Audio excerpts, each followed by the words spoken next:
এই hello, excuse me, তুমি রিয়ার ছোট ভাই না? হ্যাঁ, কিন্তু আপনি কি? আপনাকে তো আমি চিনতে পারলাম না। ইনফ্যাক্ট আজকে নাকি আপনাকে কোনোদিন দেখেছি কিনা সেটাও তো মনে করতে পারছি না। আমাকে তুমি এর আগে কখনো দেখোনি। আমি তোমাকে দেখেছি তোমার বড় বোনের মোবাইলের ছবিতে। আমি তোমার বড় বোন প্রিয়ার বান্ধবী।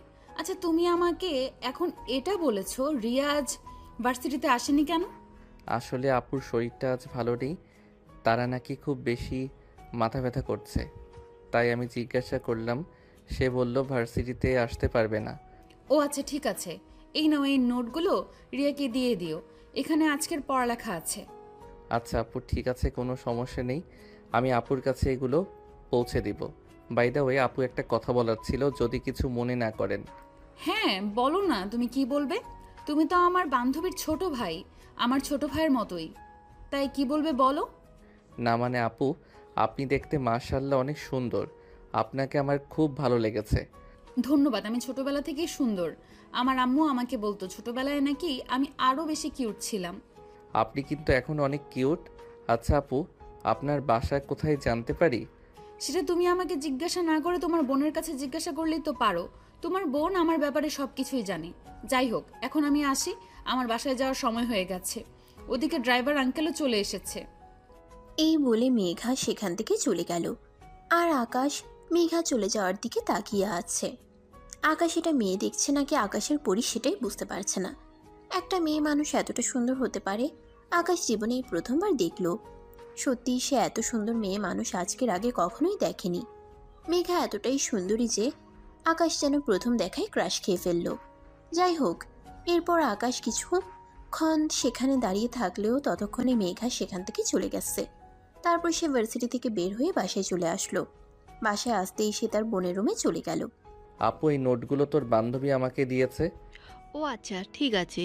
আমার টেবিলের উপর রেখে দে, আমি পরে দেখে নেব। এখন আমার শরীরটা ভালো হয়নি, মাথা ব্যথা এখনো পুরোপুরি কমেনি। আচ্ছা আপু, তোর এই বান্ধবীকে তো এর আগে কখনো দেখিনি। এই মেয়েটা সত্যি অনেক সুন্দর। জানিস আপু, আমি তো মেয়েটাকে দেখে একদম ক্রাশ খেয়ে গেছি।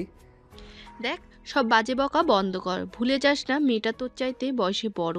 তাই এসব ফালতু চিন্তা ভাবনা মাথা থেকে ঝেড়ে ফেল। আর কখনোই এমন চিন্তা ভাবনা করবি না। তাছাড়া তুই মেগা ফ্যামিলির ব্যাকগ্রাউন্ড সম্পর্কে কোনো কিছু জানিস না। তার সম্পর্কে কোনো কিছু না জেনে সে ব্যাপারে কোনো সিদ্ধান্ত নেওয়া একেবারে অনুচিত। জানি না আপু, কারোর ব্যাপারে এভাবে কোনো কিছু সিদ্ধান্ত নেওয়া উচিত কিনা, কিন্তু আমি সত্যি বলছি, মেয়েটাকে আমার অনেক ভালো লেগে গেছে। সত্যি বলতে, শুধু যে ক্রাশ খেয়েছি সেরকমটা নয়, আমি মেয়েটার প্রেমে পড়ে গেছি। বললাম তো এসব ফালতু বকা বন্ধ করার, চুপচাপ এখান থেকে চলে যা। এসব ফালতু বকলে কিন্তু আমি আম্মুর কাছে তোর নামে বিচার দেব। আকাশ তখন আর কোনো কথা না বলে তার বোনের রুম থেকে নিজের রুমে চলে গেল। তারপর ফ্রেশ হয়ে খাবার খেয়ে বন্ধুদের সঙ্গে আড্ডা দিতে চলে গেল। এটা তার প্রতিদিনকার রুটিন। ভার্সিটি থেকে এসে বন্ধুদের সঙ্গে আড্ডা দিতে না গেলে তার যেন একদমই ভালোই লাগে না। বন্ধুদের সঙ্গে সারাটা বিকেল আড্ডা দিল।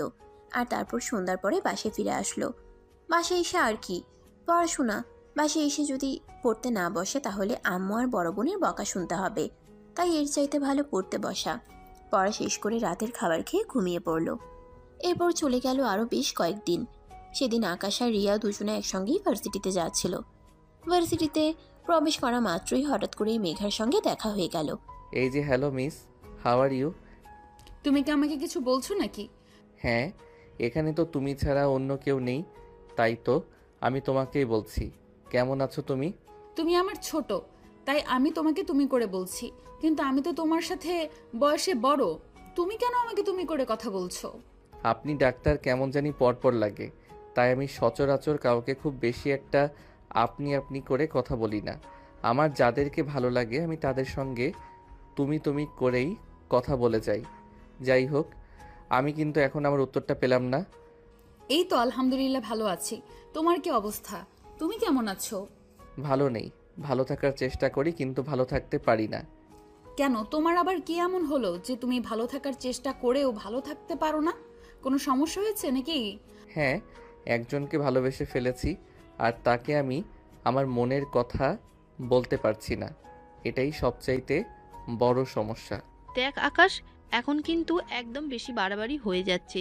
মেয়েটা তোকে আমি বলেছি তুই ওই পাগলের সঙ্গে কথা বলিস না, তাহলে এই পাগল তোর সঙ্গে সঙ্গে তোর মাথা খারাপ হয়ে যাবে। এখন চল, ক্লাসে যাওয়ার টাইম হয়ে গেছে। আরে ভাই, তুই এরকম কেন করছিস? তোর ছোট ভাই কিছু বলতে চাইছে, ওর কথাটা বলতে দে শুনি ও কি বলে, তারপর না হয় ক্লাসে যাওয়া যাবে। আরে আমি তোকে কি বললাম তুই শুনতে পাসনি নাকি? এই ছেলের মাথায় সমস্যা আছে। এই ছেলের সঙ্গে থাকলে তোর মাথা খারাপ হয়ে যাবে। আর আমি চাই না আমার বন্ধু পাগল হয়ে রাস্তায় ঘুরে বেড়ায়। তাই তোকে বলছি তুই আমার সঙ্গে চল। আপু, তুই কিন্তু আমার সঙ্গে চিট করছিস। তুই এটা করতে পারিস না। হাজারো তুই আমার বোন, তোর উচিত আমাকে সাহায্য করা। তা না করে তুই আমার আরও অপকার করছিস। তুই যদি ভালো কিছু করতে তাহলে আমি অবশ্যই তোকে সাহায্য করতাম, কিন্তু এখানে আমি তোকে কোনোভাবেই সাহায্য করতে পারছি না। মেঘা চল তো এখান থেকে। আকাশ মেঘাকে দেখা মাত্রই এই বলে রিয়া মেঘাকে নিয়ে সেখান থেকে চলে গেল। আর এদিকে আকাশ দাঁড়িয়ে দাঁড়িয়ে মেঘার চলে যাওয়া দেখছিল।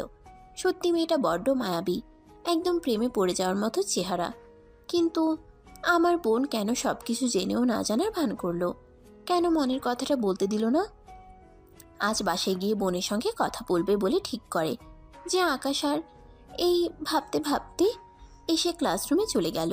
ভার্সিটি ছুটি হওয়ার পর যখন বাসায় আসলো তখন ড্রয়িং রুমে দাঁড়িয়ে আকাশ রিয়াকে উদ্দেশ্য করে বলতে লাগলো, আচ্ছা আপু, কি সমস্যা তোরা আমাকে বল তো শুনি।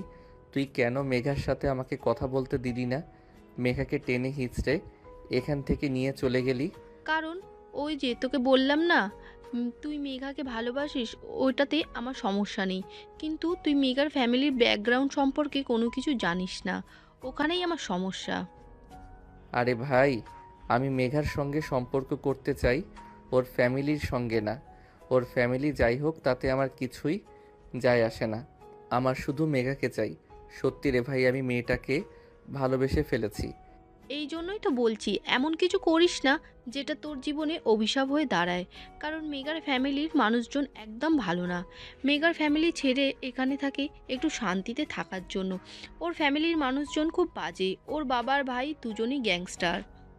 সে যাই হোক তাতে আমার কিছুই যায় আসে না। আর এটা তো তুই খুব ভালো করেই জানিস আমি কাউকে পরোয়া করি না। আমি যখন মেঘাকে ভালোবেসেছি তখন আমি মেঘাকে আমার মনের কথা বলবো, আর আমার ভালোবাসা আমি জয় করে নেব। আমার মনে হয় তোর ডানা গজিয়েছে, ডানাগুলো ছেঁটে ফেলা উচিত। শোন, তুই আমার একমাত্র ভাই, আমি জেনে শুনে তোকে কোনো বিপদের মুখে ঠেলে দিতে পারি না। কিন্তু আকাশের রিয়া কোনো কথা না শুনে সেখান থেকে নিজের রুমে চলে গেল। আর সে মনে মনে সিদ্ধান্ত নিল আগামীকাল সকালে ইউনিভার্সিটিতে গিয়ে সেই মেঘাকে প্রপোজ করবে। যেমন চিন্তা তেমনই কাজ, কারণ আকাশ কখনোই থেমে যাওয়ার মতো পাত্র নয়। সে যখন কিছু একটা ঠিক করে তখন সে সেটা করেই থাকে। তাই সে পরের দিন একটু সকাল সকালই ভার্সিটিতে চলে আসলো। মেঘা সবে মাত্র ভার্সিটির গেট দিয়ে ভিতরে প্রবেশ করছিল। আর তখনই সে মেঘার সামনে একটা ফুলের তোড়া নিয়ে হাঁটু গেড়ে বসে বলে, মেঘা জীবনে কোনো দিন প্রেম করেনি, তাই জানি না কিভাবে প্রপোজ করতে হয়। তবে তোমায় ভালোবেসে ফেলেছি। I love you Megha. Do you love me? আরে আকাশ, এসব তুমি কি বলছো? তোমার কি মাথা একেবারেই খারাপ হয়ে গেছে নাকি? তুমি আমার বান্ধবীর ছোট ভাই, আমার ছোট ভাইয়ের মতো। তোমাকে আমি সবসময় আমার ছোট ভাইয়ের নজরেই দেখি। আর এসব তুমি কি বলছো? যা বলছি একদম সত্য কথাই বলছি, এবং ঠান্ডা মাথায় চিন্তা ভাবনা করেই বলছি। আমি সত্যি বলছি, তোমায় সেদিন যখন প্রথম দেখেছি তখনই তোমাকে আমি ভালোবেসে ফেলেছি। তোমাকে ছাড়া আমি একটা মুহূর্ত কল্পনাও করতে পারছি না।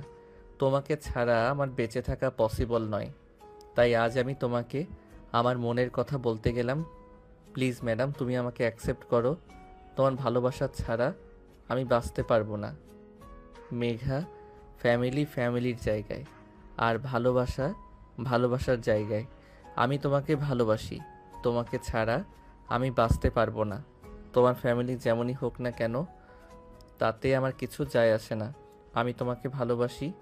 তোমার ফ্যামিলি কি সেটা জানার আমার কোনো প্রয়োজন নেই। আরে তোমার কি মাথা খারাপ নাকি? তোমাকে কি বললাম আমি? তুমি শুনতে পাওনি? আমি আমার ফ্যামিলির বিরুদ্ধে গিয়ে কখনোই কোনো সিদ্ধান্ত নেব না, বুঝতে পেরেছো?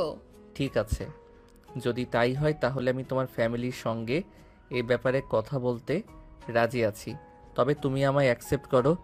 আগে তোমার সঙ্গে আমার ভালোবাসার সম্পর্কটা হোক, তারপর যেভাবেই পারি তোমার ফ্যামিলিকে আমি রাজি করাবই। এটা শোনা মাত্রই মেঘা কোনো কথা না বলে সেখান থেকে চলে যেতে চাইছে না, তখনই আকাশ আবার পেছন থেকে মেঘার হাতটা ধরে ফেলে আর বলতে থাকে, কি হলো মেঘা? আমি তো বললাম তোমার ফ্যামিলিকে যেভাবে হোক আমি রাজি করাবো, কিন্তু তুমি আমার কথার কোনো উত্তর না দিয়ে এখান থেকে চলে যাচ্ছ কেন? আমাকে কয়েকটা দিন সময় দাও, আমি আগে চিন্তা ভাবনা করে দেখি তোমার প্রপোজাল সত্যি একসেপ্ট করা যায় কিনা। দেখো, তোমাকে আমি চিনলেও তোমার সম্পর্কে সেরকম কোনো কিছুই আমি খুব ভালো করে জানি না, তাই তোমার ব্যাপারে আগে আমার খোঁজ খবর নেওয়া উচিত। আমার ফ্যামিলি তোমায় মেনে নেবে কিনা সেটা চিন্তা করা উচিত। আচ্ছা ঠিক আছে, তোমার যত ইচ্ছে তত চিন্তা করো, কিন্তু একটা কথা তোমায় বলে দিচ্ছি, আমার উত্তর কিন্তু অবশ্যই হ্যাঁ হওয়া চাই, কারণ আমি তোমায় ভালোবাসি। আর যদি তুমি আমাকে না বলে দাও তাহলে কিন্তু আমি তোমার সামনেই সুইসাইড করব। আচ্ছা ঠিক আছে, সেটা সময় হলেই দেখা যাবে। এখন আগে আমাকে সবটা ঠান্ডা মাথায় ঠান্ডা করে দেখতে দাও। এরপর আকাশকে আর কোনো কথা বলার সুযোগ না দিয়েই মেঘা সেখান থেকে নিজের ক্লাসরুমে চলে গেল। সেদিন ভার্সিটি থেকে আসার পথে হঠাৎ করেই আকাশের বাইক অ্যাক্সিডেন্ট করানো। আকাশ পায়ে প্রচণ্ড ব্যথা পায়, একটা পা ভেঙে যায়, তাই তাকে বেশ কয়েকদিন হসপিটালে থাকতে হয়। সেদিন রিয়া আকাশের সঙ্গে দেখা করতে গেল, তখন কেবিনে কেউ ছিল না, তাই আকাশ রিয়াকে বলল, আপু, আমি যে ব্যথা পেয়েছি এই সম্পর্কে কি মেঘা কিছু জানে না? মেঘা তো একদিন আমার সঙ্গে দেখা করতে আসলো না। ভার্সিটির সবাই যেখানে জানে সেখানে মেঘার না জানার কথা নয়। তো মেঘা কেন আসলো না সেটা তো আমি বলতে পারবো না। কি বলি সেটা তো আমি বিশ্বাসই করতে পারছি না। মেঘার সব কিছু জানে, তারপর আমার সঙ্গে একটাবার দেখা করতে আসলো না। তাছাড়া মেঘা তো সেই দিনের পর থেকে ভার্সিটিতে আসছে না। আমি তার সঙ্গে যোগাযোগ করার অনেক চেষ্টা করছি, কিন্তু কোনোভাবেই যোগাযোগ করতে পারিনি। তার ফোন নাম্বার বন্ধ, তার বাড়ির ঠিকানা জানি না। কি বলিস? হঠাৎ করে মেঘা কোথায় উধাও হয়ে গেল?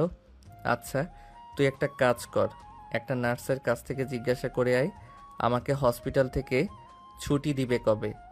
তোর কি মাথা খারাপ হয়ে গেছে নাকি? হসপিটাল থেকে ছুটি কবে দেবে এটা তোর জন্য ইম্পর্টেন্ট? না তোর পা পুরোপুরি ভেঙে গেছে, হসপিটাল থেকে যাওয়ার পর আরও 1-1.5 মাস থেকে বিশ্রাম নিতে হবে, তারপর একটু হাঁটাচলা করতে পারবি। আরে আপু, তোকে যেটা জিজ্ঞাসা করেছি তুই সেটাই কর। তুই একটা নার্সের কাছ থেকে জিজ্ঞাসা করে আয় আমাকে ছুটি কবে দিবে। রিয়া তখন আর কোনো কথা না বলে নার্সের কাছে জিজ্ঞাসা করতে গেল। না আর তো বল 2 দিন পর ছুটি দেবে। তখন রিয়া এসে আবারও সেটা আকাশকে জানালো। এটা শুনে আকাশ বলল, আপু, তুই আমার জন্য একটা উপকার করতে পারবি? একটা কাজ করতেই ভার্সিটিতে গিয়ে প্রিন্সিপাল স্যারের কাছ থেকে মেঘার ব্যাপারে একটু খোঁজ খবর নিয়ে আয়। তুই তো মেঘার বন্ধু, তাই প্রিন্সিপাল স্যার তো কি কোনো সন্দেহ করবে না। আচ্ছা ঠিক আছে। অতঃপর আকাশের কাছ থেকে বিদায় নিয়ে বাসে চলে আসে রিয়া। এর পরের দিন যখন ভার্সিটিতে গেল সে, তখন কোনো রকমে প্রিন্সিপাল স্যারের কাছে মেঘার ব্যাপারে জিজ্ঞাসা করলো। আসসালামু আলাইকুম স্যার, আপনার কাছে একটু দরকার ছিল তাই এসেছিলাম। ওয়ালাইকুম আসসালাম। আরে রিয়া, হঠাৎ তুমি কেন? বলো না, কি বলবে? স্যার, আমি আসলে মেঘার ব্যাপারে আপনার কাছে কিছু জিজ্ঞাসা করতে এসেছিলাম। মেঘা তো কয়েকদিন ধরে ভার্সিটিতে আসছে না, তার ফোন নাম্বারও বন্ধ বলছে। ও আসলে ওর বড় ভাই এসেছিল সেদিন, তাই ওকে নিয়ে গ্রামের বাড়িতে চলে গেছে, তাই হয়তো সে ভার্সিটিতে আসছে না। তাছাড়া ওর বড় ভাই তো বলেছিল কি সপ্তাহখানেকের মধ্যে ওকে আবার ঢাকায় ফিরিয়ে দেবে। ওর বড় ভাইয়ের কোনো নাম্বারও আমার কাছে নেই, তাই আমি ওদের সাথে যোগাযোগ করতে পারছি না। ঠিক আছে স্যার, কোনো সমস্যা নেই, কিন্তু আপনি যদি একটু মেগার ফাইল চেক করে আমাকে বলতেন ওর বাড়ির ঠিকানাটা কোথায়, তাই আমি ওর সঙ্গে যোগাযোগ করার চেষ্টা করতাম। আসলে ওর কাছে আমার কিছু গুরুত্বপূর্ণ জিনিস ছিল, ওগুলো আমার খুব দরকার, তাই আর কি। আচ্ছা ঠিক আছে, কোনো সমস্যা নেই, তুমি একটু ওয়েট করো, আমি এক্ষুনি দেখে তোমাকে জানাচ্ছি। এই বলে প্রিন্সিপাল স্যার আলমারি থেকে বেশ কিছু ফাইল বের করলো আর তারপর সেগুলো ঘেঁটে দেখতে লাগলো। বেশ কিছুক্ষণ ঘাটাঘাটির পর প্রিন্সিপাল স্যার একটা ফাইল নিয়ে তারপর মেঘার ঠিকানাটা একটা কাগজে লিখলো আর সেটা রিয়ার হাতে তুলে দিয়ে বলল, এটাই হলো মেঘার গ্রামের বাড়ির ঠিকানা, কিন্তু সাবধান, একটা বিষয় তোমাকে বলে দিচ্ছি, ওখানে গিয়ে কিন্তু তুমি ওকে কোনো ঝামেলা করো না। আসলে মেঘার ফ্যামিলি ব্যাকগ্রাউন্ড সম্পর্কে তো একটু জানো, তাই খুব সাবধানে যেও। ঠিক আছে স্যার, আপনি কোনো চিন্তা করবেন না। আমি সর্বোচ্চ সতর্কতা অবলম্বন করব। কারণ মেঘ তার ফ্যামিলির সম্পর্কে আমি খুব ভালো করেই জানি, তাই কোনো সমস্যা হবে না। ঠিক আছে, তোমার জন্য শুভকামনা রইল, যেন তুমি খুব ভালোভাবে ওখানে থেকে ফিরে আসতে পারো। কারণ মেগার ফ্যামিলির লোকজন খুবই গিরিঙ্গিবাজ মানুষ। এরকম মানুষ আমি আর জীবনে দেখিনি। আমি আগে এরকম জানলে মেঘাকে কোনোদিনও আমার ভার্সিটিতে ভর্তিই করাতাম না। আচ্ছা স্যার, ঠিক আছে, তাহলে এখন আসি। এই বলে রিয়া প্রিন্সিপাল স্যারের কেবিন থেকে বের হয়ে সোজা হসপিটালে চলে আসলো। আর তারপর কাগজটা আকাশের হাতে তুলে দিল আর বলল, এই যে প্রিন্সিপাল স্যারের কাছ থেকে নিয়ে এসেছি। তবে প্রিন্সিপাল স্যার নিজেও কিন্তু অনেকবার সাবধান করে দিয়েছে, যা করার কিন্তু খুব সাবধানে করতে হবে। কারণ মেগার ফ্যামিলির মানুষজন একদম ভালো নয়। আচ্ছা ঠিক আছে, তুই কোনো চিন্তা করিস না। এখন তাহলে বাসায় চলে যা। আর খবরদার, এ ব্যাপারে কিন্তু কখনোই কাউকে কিছু বলবি না। এটা আমার সিক্রেট জিনিস। অতঃপর রিয়া বাসায় চলে আসলো। আর এদিকে আকাশ তার যে ডাক্তার ট্রিটমেন্ট করছে তার সঙ্গে কথা বলতে লাগলো। আমার সুস্থ হতে কতদিন লাগবে? এই তো খুব বেশি হলে আর 15 দিন। কারণ তুমি তো আমায় বলেছো আমি যেন তোমাকে সর্বোচ্চ ট্রিটমেন্ট দেই, তাই আমি আমার সর্বোচ্চটা দিয়ে চেষ্টা করছি তোমাকে যত তাড়াতাড়ি সম্ভব সুস্থ করে তোলা যায়। আপনার যত টাকা লাগবে আমি দেব, কিন্তু আপনি আমার ভালো ট্রিটমেন্টের ব্যবস্থা করুন, যাতে আমি খুব দ্রুত সুস্থ হয়ে উঠতে পারি। কারণ আপনাকে তো বললাম, আমার খুবই সিক্রেট একটা কাজ আছে যেটা খুব তাড়াতাড়ি করতে হবে। তাই আগে তো আমাকে সুস্থ হতে হবে, তা না হলে তো হবে না কিছুই। ঠিক আছে, চিন্তার কোনো কারণ নেই। আমি আমার সর্বোচ্চটা দিয়ে চেষ্টা করছি যত তাড়াতাড়ি সম্ভব তোমাকে সুস্থ করে তুলবো। তবে একটা কথা আমি বুঝতে পারছি না, মানুষ তো অসুস্থ হলে সুস্থ হওয়ার জন্য সময় নেয় যাতে সে পুরোপুরিভাবে সুস্থ হতে পারে, কিন্তু তুমি কেন এরকম তাড়াহুড়ো করছো? আমি সেটাই বুঝতে পারছি না। দেখুন, আপনি ডাক্তার আর আমি আপনার পেশেন্ট, তাই আমার ব্যাপারে এত কিছু জানার কোনো প্রয়োজন নেই। আপনাকে যেটুকু বলেছি সেইটুকুতেই তুষ্ট থাকেন। আপনার প্রয়োজন টাকা, আর আমার প্রয়োজন তাড়াতাড়ি আমার পা ভালো হওয়া। আপনি আপনার টাকা পেয়ে যাচ্ছেন, তাই আমাকে একটু তাড়াতাড়ি সুস্থ করে দেন। আচ্ছা ঠিক আছে, আমি তো বললাম আমি আমার সর্বোচ্চ চেষ্টা চালিয়ে যাচ্ছি তোমাকে যতটা সম্ভব সুস্থ করে তোলার জন্য। এই বলে ডাক্তারকে কেবিন থেকে বের হয়ে চলে গেল। আর এরপর বেশ কিছুদিন সময় কেটে গেল, কিন্তু আকাশ হসপিটালের বেডে বসে বসে শুধুই চিন্তা করছে হঠাৎ করে মেঘার কি হলো। মেঘা তো প্রিন্সিপাল স্যারের কাছ থেকে 1 সপ্তাহের ছুটি নিয়ে গ্রামের বাড়িতে গেছে। আর এদিকে প্রায় 20 দিনের মতো সময় অতিবাহিত হয়ে গেছে। কেন মেঘা এখনো ঢাকায় ফিরে আসছে না? আকাশের সময় যেন কাটতে চাইছে না। সে আর কিছুই চিন্তা করতে পারছে না। তবে কি মেঘার সঙ্গে উল্টোপাল্টা কিছু হতে চলেছে নাকি? এভাবে দেখতে দেখতে আরও 4-5 দিন সময় কেটে গেল। আকাশ এখন মোটামুটি সুস্থ। সে মোটামুটি হাঁটাচলা করতে পারে। আর হসপিটাল থেকে আসতেই বাড়িতে চলে যাবে। তার ফ্যামিলির মানুষজন হসপিটালে এসেছে তাকে বাসায় নিয়ে যাওয়ার জন্য। কিন্তু আকাশ সবাইকে অবাক করে দিয়ে বলল, তোমরা সবাই বাসায় চলে যাও, আমি আজ বাসায় যাব না। আমার একটা দরকারি কাজ আছে, আমি এখন ওখানেই যাব। আরে এসব তুই কি বলছিস? তোর কি মাথা খারাপ হয়ে গেছে নাকি? তুই এখনো অসুস্থ। আমরা তোকে বাসায় নিয়ে যাওয়ার জন্য এসেছি, আর এখন কিনা তুই বলছিস যে তুই আজ বাসায় যাবি না, কোনো কাজে যাবি? আরে বাবা, আগে তো তুই নিজে সুস্থ হ, তারপর না হয় কাজ করা যাবে। আম্মু, তোমাকে বললাম তো, আমাকে এসব কথা বলো না, কোনো লাভ হবে না। আমি যেটা সিদ্ধান্ত নিয়েছি আমি সেটাই করব। আগে আমি আমার সিক্রেট কাজটা করব, আর তারপর বাসায় যাব। এখানে আমাকে আর কোনো কথা বলে লাভ হবে না। কিন্তু কি তোর এমন সিক্রেট কাজ, সেটা তো একবার বল। আমরা তোর বাবা মা, তোর জন্য আমাদের অনেক বেশি টেনশন হয়, তাই তোকে জিজ্ঞাসা করছি কি কাজ সেটা আগে বল। এখন আমি কাউকেই কিছু বলতে চাই না। আগে আমি আমার কাজটা সম্পন্ন করতে চাই, তারপর সবাইকে সব কিছু বলতে চাই। কিন্তু তোমরা যদি এখন আমাকে এখান থেকে শেয়ার চাই যেতে না দাও, তাহলে কিন্তু আমি বাসা থেকে পালিয়ে ওই কাজটা করতে চলে যাব। তখন কিন্তু কেউ আমার কোনো খোঁজ পাবে না। ঠিক আছে বাবা, লুকিয়ে কোথাও যাওয়ার কোনো প্রয়োজন নেই। আমি তোকে অনুমতি দিয়েছি, তোর যেখানে যাওয়ার ইচ্ছা সেখানেই যা, তবে কখন ফিরে আসবে সেটা অন্তত বলে যা। আমার কাজ শেষ হলে আমি ফিরে আসব, এত চিন্তা করার কিছুই নেই। তোমরা এখন বাসায় চলে যাও। আর হ্যাঁ, একটা কথা তোমাদের বলে দিয়েছি, ভুল করাও কিন্তু তোমরা কেউ আমার নাম্বারে ফোন করবে না। আমি যতক্ষণ ফোন না করব ততক্ষণ। এই বলে আকাশ হসপিটাল থেকে বের হয়ে রওনা দিল মেঘার বাড়ির উদ্দেশ্যে।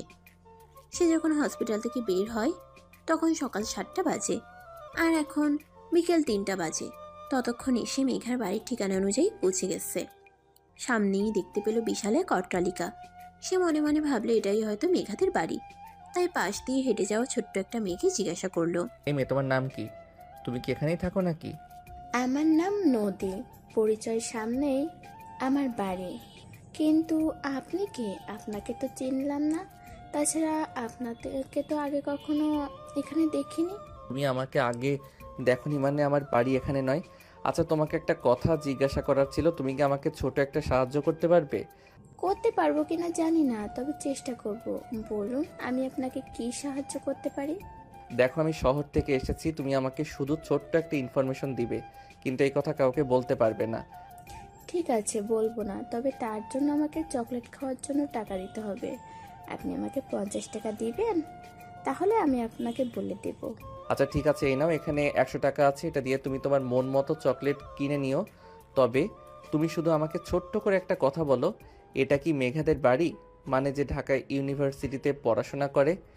মানে আপনি মেঘাপুর কথা বলছেন? হ্যাঁ, তুমি একদম ঠিক বলেছো।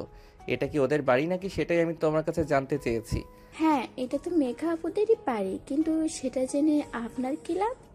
লাভ মিস্ত্রি হিসাব করে তোমার তো কোনো লাভ নেই, তোমার কাছে শুধু আমি ঠিকানাটা জানতে চেয়েছিলাম, আর তার জন্য তো আমি তোমাকে টাকা দিয়েছি। তাহলে এখন তুমি তোমার মুখটা বন্ধ করে এখান থেকে চুপচাপ চলে যাও। ঠিক আছে, আমি যখন আমার কাজের জন্য পারিশ্রমিক পেয়ে গেছি, তাহলে আর কথা বলে লাভ কি? আমি যাই তাহলে। এই বলে নদী সেখান থেকে চলে গেল। আর আকাশ সেখানে দাঁড়িয়ে অপেক্ষা করতে লাগলো। এদিকে মেঘা তখন ব্যালকনিতে বসে বই পড়ছিল। তখনই হঠাৎ তার চোখ পড়লো বাড়ির সামনে একটা ছেলে পায়চারি করছে। মেঘা ছেলেটাকে সেটা দেখার জন্য উঠে দাঁড়ালো, আর তখনই সে আকাশকে দেখতে পেল। তার মাথায় যেন আকাশ ভেঙে পড়ল। সে ভাবতেই পারছে না আকাশ তার বাড়ির ঠিকানা কোথায় পেল। তখনই হঠাৎ তাদের দুজনের চোখাচোখি হয়ে গেল। আর তখনই আকাশ বলতে লাগলো, মেঘা, তুমি হঠাৎ করে এখানে চলে এসেছো কেন? তুমি তো জানতে আমার অ্যাক্সিডেন্ট হয়েছিল। একটাবার তুমি আমার সঙ্গে হসপিটালে দেখা করতে গেলে না, আর চলে এসেছো সব ভালো কথা, অন্তত একটা ফোন তো করতে পারতে। আস্তে কথা বল, বাড়ির মানুষ শুনতে পাবে, আর বাড়ির মানুষ শুনতে পেলে বিশাল একটা ঝামেলা হয়ে যাবে। তুমি ওখানেই দাঁড়াও, আমি আসছি তোমার সঙ্গে কথা বলতে। এই বলে মেঘা চুপি চুপি বাড়ি থেকে বের হয়ে বাড়ির সামনে চলে আসলো। আর তখনই আকাশ মেঘাকে বলতে লাগলো, কি সমস্যা তোমার? কি হয়েছিল তোমার? তুমি কাউকে কোনো কিছু না বলেই চুপচাপ এখানে চলে এসেছিলে কেন? তুমি তো আমার বোনকে অন্তত বলে আসতে পারতে যে তুমি বাড়িতে আসছো, বা একটা ফোন অন্তত করতে পারতে। সেটার কোনো অপশন আমার হাতে ছিল না, কারণ বাড়িতে আমাকে কখনোই মোবাইল ব্যবহার করতে দেওয়া হয় না। আর শহরে থাকলে আমি যে ফোনটা ব্যবহার করি ওটা বাড়িতে আসলে আমার ভাইয়ের কাছে থাকে, তাই। এখন বলো, তুমি আমার বাড়ির ঠিকানা কোথায় পেয়েছো? বাড়ির ঠিকানা আমি প্রিন্সিপাল স্যারের কাছ থেকে জোগাড় করেছি। মেঘা, তুমি এভাবে আমাকে না বলে চলে আসবে, তোমার কি একটু কষ্ট লাগেনি নাকি? কষ্ট লাগলেও কিছু করার নেই, কারণ আমি পরিস্থিতির শিকার। আরেকটা কথা তোমাকে বলার আছে, সেটা হলো আমার ফ্যামিলির মানুষ আমাকে এখানে নিয়ে এসেছে আমার বিয়ের সম্বন্ধ করার জন্য। আমার বিয়ে ঠিক হয়ে গেছে, তাই প্লিজ আমি তোমাকে রিকোয়েস্ট করে বলছি, তুমি আমাকে ভুলে যাও আর এখান থেকে চলে যাও। তোমাকে ভুলে যাওয়ার জন্য আমি ভালোবাসিনি, আর তোমাকে ছেড়ে চলে যাওয়ার জন্য আমি এখানে আসিনি। আমি এখানে এসেছি তোমাকে নিয়ে যাওয়ার জন্য। আমি তোমায় ভালোবাসি, তোমাকে ছাড়া আমি বেঁচে থাকতে পারবো না, সেটা তো আমি তোমাকে বলেই দিয়েছি। তাহলে এখন তুমি আমাকে এসব কথা কেন বলছো? শুধুমাত্র এই কারণেই তোমাকে এসব কথা বলছি যে আমি আমার ফ্যামিলির বিরুদ্ধে গিয়ে কখনোই কিছু করতে পারবো না, সেটা তো তোমাকে বলেই দিয়েছি। তাছাড়া এখন যখন আমার ফ্যামিলির মানুষ আমার বিয়ের সম্বন্ধ ঠিক করেছে, এখন আর কোনোভাবে এখান থেকে বেরিয়ে যাওয়া আমার পক্ষে সম্ভব নয়, কারণ আমি আমার বাবা আর ভাইদের প্রচণ্ড ভয় পাই। তোমার বাবা ভাইকে তুমি ভয় পেতে পারো, কিন্তু আমি তো ভয় পাই না। আমি তোমার বাবা ভাইয়ের সম্মুখীন হব, আর তাদের সঙ্গে কথা বলবো। তারপর তাদেরকে রাজি করিয়েই আমি তোমাকে আমার বাড়িতে নিয়ে যাব। এটা কোনোদিনই সম্ভব নয়।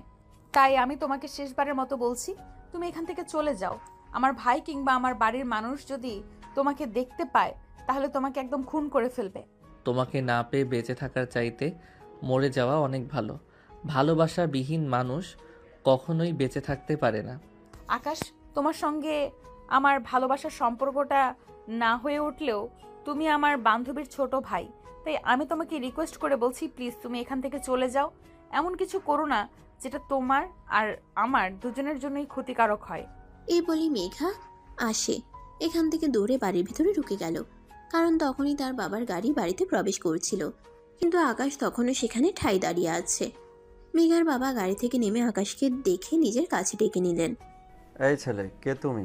আর আমার বাড়ির সামনে কি করছো তুমি? তুমি তো আমাদের এলাকার না। আঙ্কেল, আমি সত্য বলবো না মিথ্যে বলবো? আমার সামনে দাঁড়িয়ে আজ পর্যন্ত কেউ মিথ্যে কথা বলার সাহস পায় না, আর তাই আমি আশা করব তুমিও মিথ্যে কথা বলবে না। তাহলে শুনেন শ্বশুর আব্বু, আমি আপনার মেয়েকে ভালোবাসি, আপনার মেয়েও আমাকে ভালোবাসে, কিন্তু আপনার ভয়ে এসে আমাকে তার ভালোবাসার কথা বলতে পারে না, তাই আপনার ঠিক করা ছেলের সঙ্গে বিয়ে করতেছে, রাজি হয়েছে। কিন্তু এটা শুনে আমি তো আর চুপ করে বসে থাকতে পারি না, তাই ঢাকা থেকে এখানে চলে এসেছি আপনার মেয়েকে বউ করে আমাদের বাড়িতে নিয়ে যাওয়ার জন্য। তোমার সাহস দেখে আমি অবাক না হয়ে পারছি না। যেখানে আমার ভয়ে বাঘে মশে এক কোয়ারে পানি খায়, আর এখানে তুমি কিনা আমার সামনে দাঁড়িয়ে আমার মেয়েকে নিয়ে কথা বলছো। এত বড় দুঃসাহস তোমার! শ্বশুর মশাই, ভালোবাসার মানুষটা যদি নিজের চোখের সামনে অন্য কারো হয়ে যায় তাহলে একটু তো দুঃসাহসী হতে হয়। তাই আমি আপনাকে সরাসরি বললাম মেঘাকে আমি ভালোবাসি, আর আপনি যদি মেয়েদেরকে অন্য কারোর হাতে তুলে দেন তাহলে আমি আপনার বাড়ির সামনে সুইসাইড করব, আর সেটার জন্য দায়ী থাকবেন আপনি। আমার সামনে দাঁড়িয়ে এভাবে কথা বলার মতো দুঃসাহস ছেলে আমি জীবনে দুটো দেখেছি কিনা সন্দেহ। তোমার সাহসের তারিফ করতে হয়, তাই আমি তোমাকে বলছি তুমি চুপচাপ এখান থেকে চলে যাও। যা বলেছো আমার কাছে বলেছো, এই কথাটা যেন আর কেউ শুনতে না পায়। কেউ কোনো কিছু শুনতেও পারবে না, আর কেউ কোনো কিছু জানতেও পারবে না। আপনি চুপচাপ মেঘাকে আমার হাতে তুলে দেন, মেঘাকে নিয়ে আমি এখান থেকে চলে যাব, আর কেউ কোনো কিছু জানতে পারবে না। তার মানে সহজ কথায় কাজ হবে না। বুঝতে পেরেছি, তোমার জন্য একটি উত্তম মধ্যমের ব্যবস্থা করতে হবে। এই তোরা কে কোথায় আছিস? এই ছেলেটাকে একটু উত্তম মধ্যম দে তো। কথাটা বলতে দেরি হলো, কিন্তু আশপাশ থেকে কিছু ছেলে পেলে দৌড়ে আসতে দেরি হলো না। ছেলেগুলো দৌড়ে এসে আকাশকে ইচ্ছে মতো পেটাতে শুরু করলো, কিন্তু আকাশও কম যায় না। সে ছোটবেলা থেকেই বক্সিংয়ে ট্রেনিং নিয়েছে, তাই সেই ছেলেগুলোকে মেরে একদম চিটপটাং করে দিল। অপরদিকে মেঘা ততক্ষণ ধরে ব্যালকনিতে দাঁড়িয়ে এই দৃশ্য দেখছিল। আকাশ ছেলেগুলোকে মেরে একদম খারাপ অবস্থা করে দিয়েছে। এটা দেখে মেঘার বাবা বলতে লাগলো, এই ছেলেটা তুমি কি করবে? তোমাকে দেখে তো মশার মতো মনে হয়, কিন্তু তোমার শরীরে এত হাতির মতো শক্তি আসলো কোথা থেকে? তুমি আমার ছেলেগুলোকে মেরে কি হাল করে দিয়েছো? আমাকে দেখতে মশার মতো মনে হলেও আমার শরীরে ভালোবাসার শক্তি আছে। আমি আমার ভালোবাসাকে জয় করতে এসেছি, তাই আমাকে দুর্বল ভাববেন না। মেঘার বাবা তখন কোনো কথা না বলে চুপচাপ বাড়ির ভেতরে চলে আসলো, আর ড্রয়িং রুমে এসে চিৎকার করতে লাগলো। এই মেঘা, মেঘা কোথায় তুই? তাড়াতাড়ি এখানে, আমি তোর সঙ্গে কথা বলতে চাই। হ্যাঁ বাবা, বলো কি বলবে। বাইরে যে ছেলেটা এসেছে ওই ছেলেটাকে, ওই ছেলেটা নাকি তোকে ভালোবাসে। তুই এই ছেলেটাকে চিনিস? না মানে আসলে বাবা, আমি ছেলেটাকে, আমার সঙ্গে আমাদের ভার্সিটিতে পড়াশোনা করে, আর তখন থেকে ছেলেটা আমাকে পছন্দ করে। কিন্তু বিশ্বাস করো, এই ছেলেটার সঙ্গে আমার কোনো সম্পর্ক নেই। আমি কোনোদিনও এই ছেলেটাকে আশ্বাস দেইনি যে তাকে বিয়ে করব। ঠিক আছে, তাহলে ওই ছেলেটাকে বলে আয় এখান থেকে চুপচাপ চলে যেতে, তা না হলে কিন্তু ছেলেটার সঙ্গে খারাপ হয়ে যাবে। ঠিক আছে বাবা, তুমি কোনো চিন্তা করো না, আমি এক্ষুনি ছেলেটাকে বলে আসছি এখান থেকে চুপচাপ চলে যেতে। তুমি উপরে যাও, বিশ্রাম নাও। এই বলে মেঘা আস্তে আস্তে বাড়ির বাইরে চলে আসলো। আকাশ তখনও বাড়ির বাইরে দাঁড়িয়ে আছে। মেঘাকে দেখিয়ে আকাশ দৌড়ে আসলো আর মেঘাকে জড়িয়ে ধরলো। এটা দেখে মেঘা নিজেকে ছাড়ানোর জন্য অনেক চেষ্টা করছে আর বলছে, আরে এটা তুমি কি করছো? তোমার কি মাথা খারাপ হয়ে গেছে নাকি? একটু আগে বাবা কি বলে গেল তুমি শুনতে পাওনি নাকি? বাবা প্রচণ্ড ক্ষেপে আছে। তুমি এক্ষুনি এখান থেকে চলে যাও। আমি চাই না তোমার সঙ্গে খারাপ কিছু হোক। আমি তোমায় ভালোবাসি, তোমাকে নিয়ে এখান থেকে যাব। তোমাকে ছাড়া আমি এখান থেকে এক পাও নড়ব না। দেখো, জীবনটা পুতুল খেলার নয়। তোমার বাবা মা অনেক কষ্ট করে আদর যত্ন করে লালন পালন করে তোমায় মানুষ করেছে। তাছাড়া তুমি ভুলে যেও না, তুমি তোমার বাবা মায়ের অনেক কষ্টের ফসল। আমি তোমার বোনের কাছে তোমার ব্যাপারে সবকিছু শুনেছি, তাই আমি চাই না তোমার বাবা মা তাদের একমাত্র ছেলে সন্তানকে হারিয়ে ফেলুক। তারা আমায় তখনই হারিয়ে ফেলবে তখন আমার ভালোবাসার মানুষটা সারা জীবনের জন্য আমার জীবন থেকে হারিয়ে যাবে। মেঘা, তুমি আমার সঙ্গে চলো। তোমার বাবা আর ভাই আমার কিছুই করতে পারবে না। মেঘা তোমার সঙ্গে যাবে না, কারণ মেঘা আমার মেয়ে। মেঘা সেটাই করবে যেটা আমি তাকে করতে বলবো। তবে তোমাকে আমার বেশ ভালোই পছন্দ হয়েছে। তবে একটা কথা বলতে চাই, আমি তোমাকে একটা সুযোগ দিতে চাই। তুমি যদি আমার মেয়েকে সাথেই ভালোবাসো তাহলে তোমার ফ্যামিলিকে নিয়ে আসো। তোমার ফ্যামিলির সঙ্গে কথা বলে যদি আমার মনে হয় যে তুমি আমার মেয়েকে চোখে রাখতে পারবে, তাহলে আমি তোমার হাতে আমার মেয়েকে তুলে দেব। আপনি আবার মিথ্যা বলছেন না তো? আপনি যদি সত্যি কথা বলেন তাহলে আমি সত্যি সত্যি আমার বাবা মাকে রাজি করিয়ে আপনার এখানে নিয়ে আসব। আশরাফ চৌধুরী কখনো কোনোদিনও কাউকে মিথ্যা কথা বলে না, তাই তুমি নিশ্চিন্তে যেতে পারো। আর হ্যাঁ, তুমি যদি সত্যি মেয়েটাকে ভালোবাসো তাহলে তুমি তোমার বাবা মাকে রাজি করিয়ে এখানে নিয়ে আসবে, আর আমি নিজে দাঁড়িয়ে থেকে তোমাদের বিয়ে দেব। কথাটা শোনা মাত্রই মেঘার বড় ভাই পাশ থেকে বলতে লাগলো, বাবা, এসব তুমি কি বলছো? তোমার কি মাথা খারাপ হয়ে গেছে নাকি? চেনা নেই জানা নেই, যার সম্পর্কে আমরা কিছু জানি না, তার হাতে আমরা আমাদের বোনকে কোনোভাবেই তুলে দিতে পারি না। চুপ করো তুমি। ছেলেটা মেয়েকে যদি সত্যিই ভালোবাসে তাহলে সে তার ফ্যামিলিকে নিয়ে আসুক। আমি তাদের সঙ্গে কথা বলে এই ছেলেটার সঙ্গে এই মেয়েটাকে বিয়ে দেব। আব্বু, তুমি এমনটা করতে পারো না। আমি আমার বন্ধুকে কথা দিয়েছি, তার সঙ্গে আমার বোনের বিয়ে দেবো। আমি আমার কথার বরখেলাপ তো করতে পারবো না। আপনার কথার কারণে আমি আমার ভালোবাসার মানুষকে হারাতে পারি না শ্বশুর আব্বু। আমি চাচ্ছি, তবে আমি কালকেই ফিরে আসব আমার আব্বু আম্মুকে সঙ্গে নিয়ে। ঠিক আছে, যাও তাহলে। এই বলে আকাশ সেখান থেকে চলে আসলো আর সোজা নিজের বাসায় চলে আসলো। বাসায় ফিরে আসতেই তার আম্মু তাকে বলতে লাগলো, আমি বুঝি না তোর মাথায় ভূত ঢুকেছে নাকি? তুই কাউকে কোনো কিছু না বলে হসপিটাল থেকে সোজা কোথায় চলে গেলি, আর আজ 2 দিন পর বাসায় ফিরে আসলি? বল তো তোর কি হয়েছে? আব্বু কোথায়? আমি আব্বুর সঙ্গে কথা বলতে চাই, আর তারপরে তোমরা সব কিছু জানতে পারবে। এখন আমাকে দয়া করে বিরক্ত করো না, এমনিতেই অনেক টেনশনে আছি। তোর আব্বু তো এখনো বাসায় ফিরে আসেনি। তোর আব্বুর নাকি আজ অফিসের একটা জরুরি মিটিং আছে। ওটা শেষ করে ফিরে আসতে রাত 10টার মতো বেজে যাবে। কিন্তু কি হয়েছে তুই আমাকে বল, আমি শুনি। আমি যদি তোকে কোনো সাহায্য করতে পারি তাহলে অবশ্যই করব। তুমি আমাকে কোনো সাহায্য করতে পারবে না। আমাকে আব্বুর সঙ্গে কথা বলতে হবে। আব্বু যদি রাজি হয় তাহলে তুমিও রাজি হবে। এই বলে আকাশ সোজা নিজের রুমে চলে গেল আর অপেক্ষা করতে লাগলো কখন তার আব্বু বাড়িতে আসবে। রাত 10টা বাজতে না বাজতেই তার আব্বু বাসে চলে আসলো আর তার আব্বুর কণ্ঠস্বর শুনে সে সোজা দৌড়ে তার আব্বুর রুমে চলে আসলো। তাকে এরকম হন্তদন্ত হয়ে ছুটে আসতে দেখে তার আব্বু বলল, আরে আকাশ, কি হয়েছে তোর? তুই এভাবে হন্তদন্ত হয়ে ছুটে এসেছিস কেন? আর তোকে এরকম চিন্তিত দেখাচ্ছে কেন? আব্বু, আমি তো তোমার একমাত্র ছেলে, তাই তোমার কাছে একটা রিকোয়েস্ট করতে চাই। তুমি কি আমার রিকোয়েস্ট রাখবে? অবশ্যই, কেন নয়। তুই আমার একমাত্র ছেলে, তোকে আমি আমার জীবনের চাইতে অনেক বেশি ভালোবাসি। তুই আমার কাছে কোনো কিছু চাইলে আমি অবশ্যই সেটা তোকে এনে দিব। বল তুই কি চাস আমার কাছে? আব্বু, আমি একটা মেয়েকে ভালোবাসি, আর মেয়েটা আপুর ক্লাসমেট।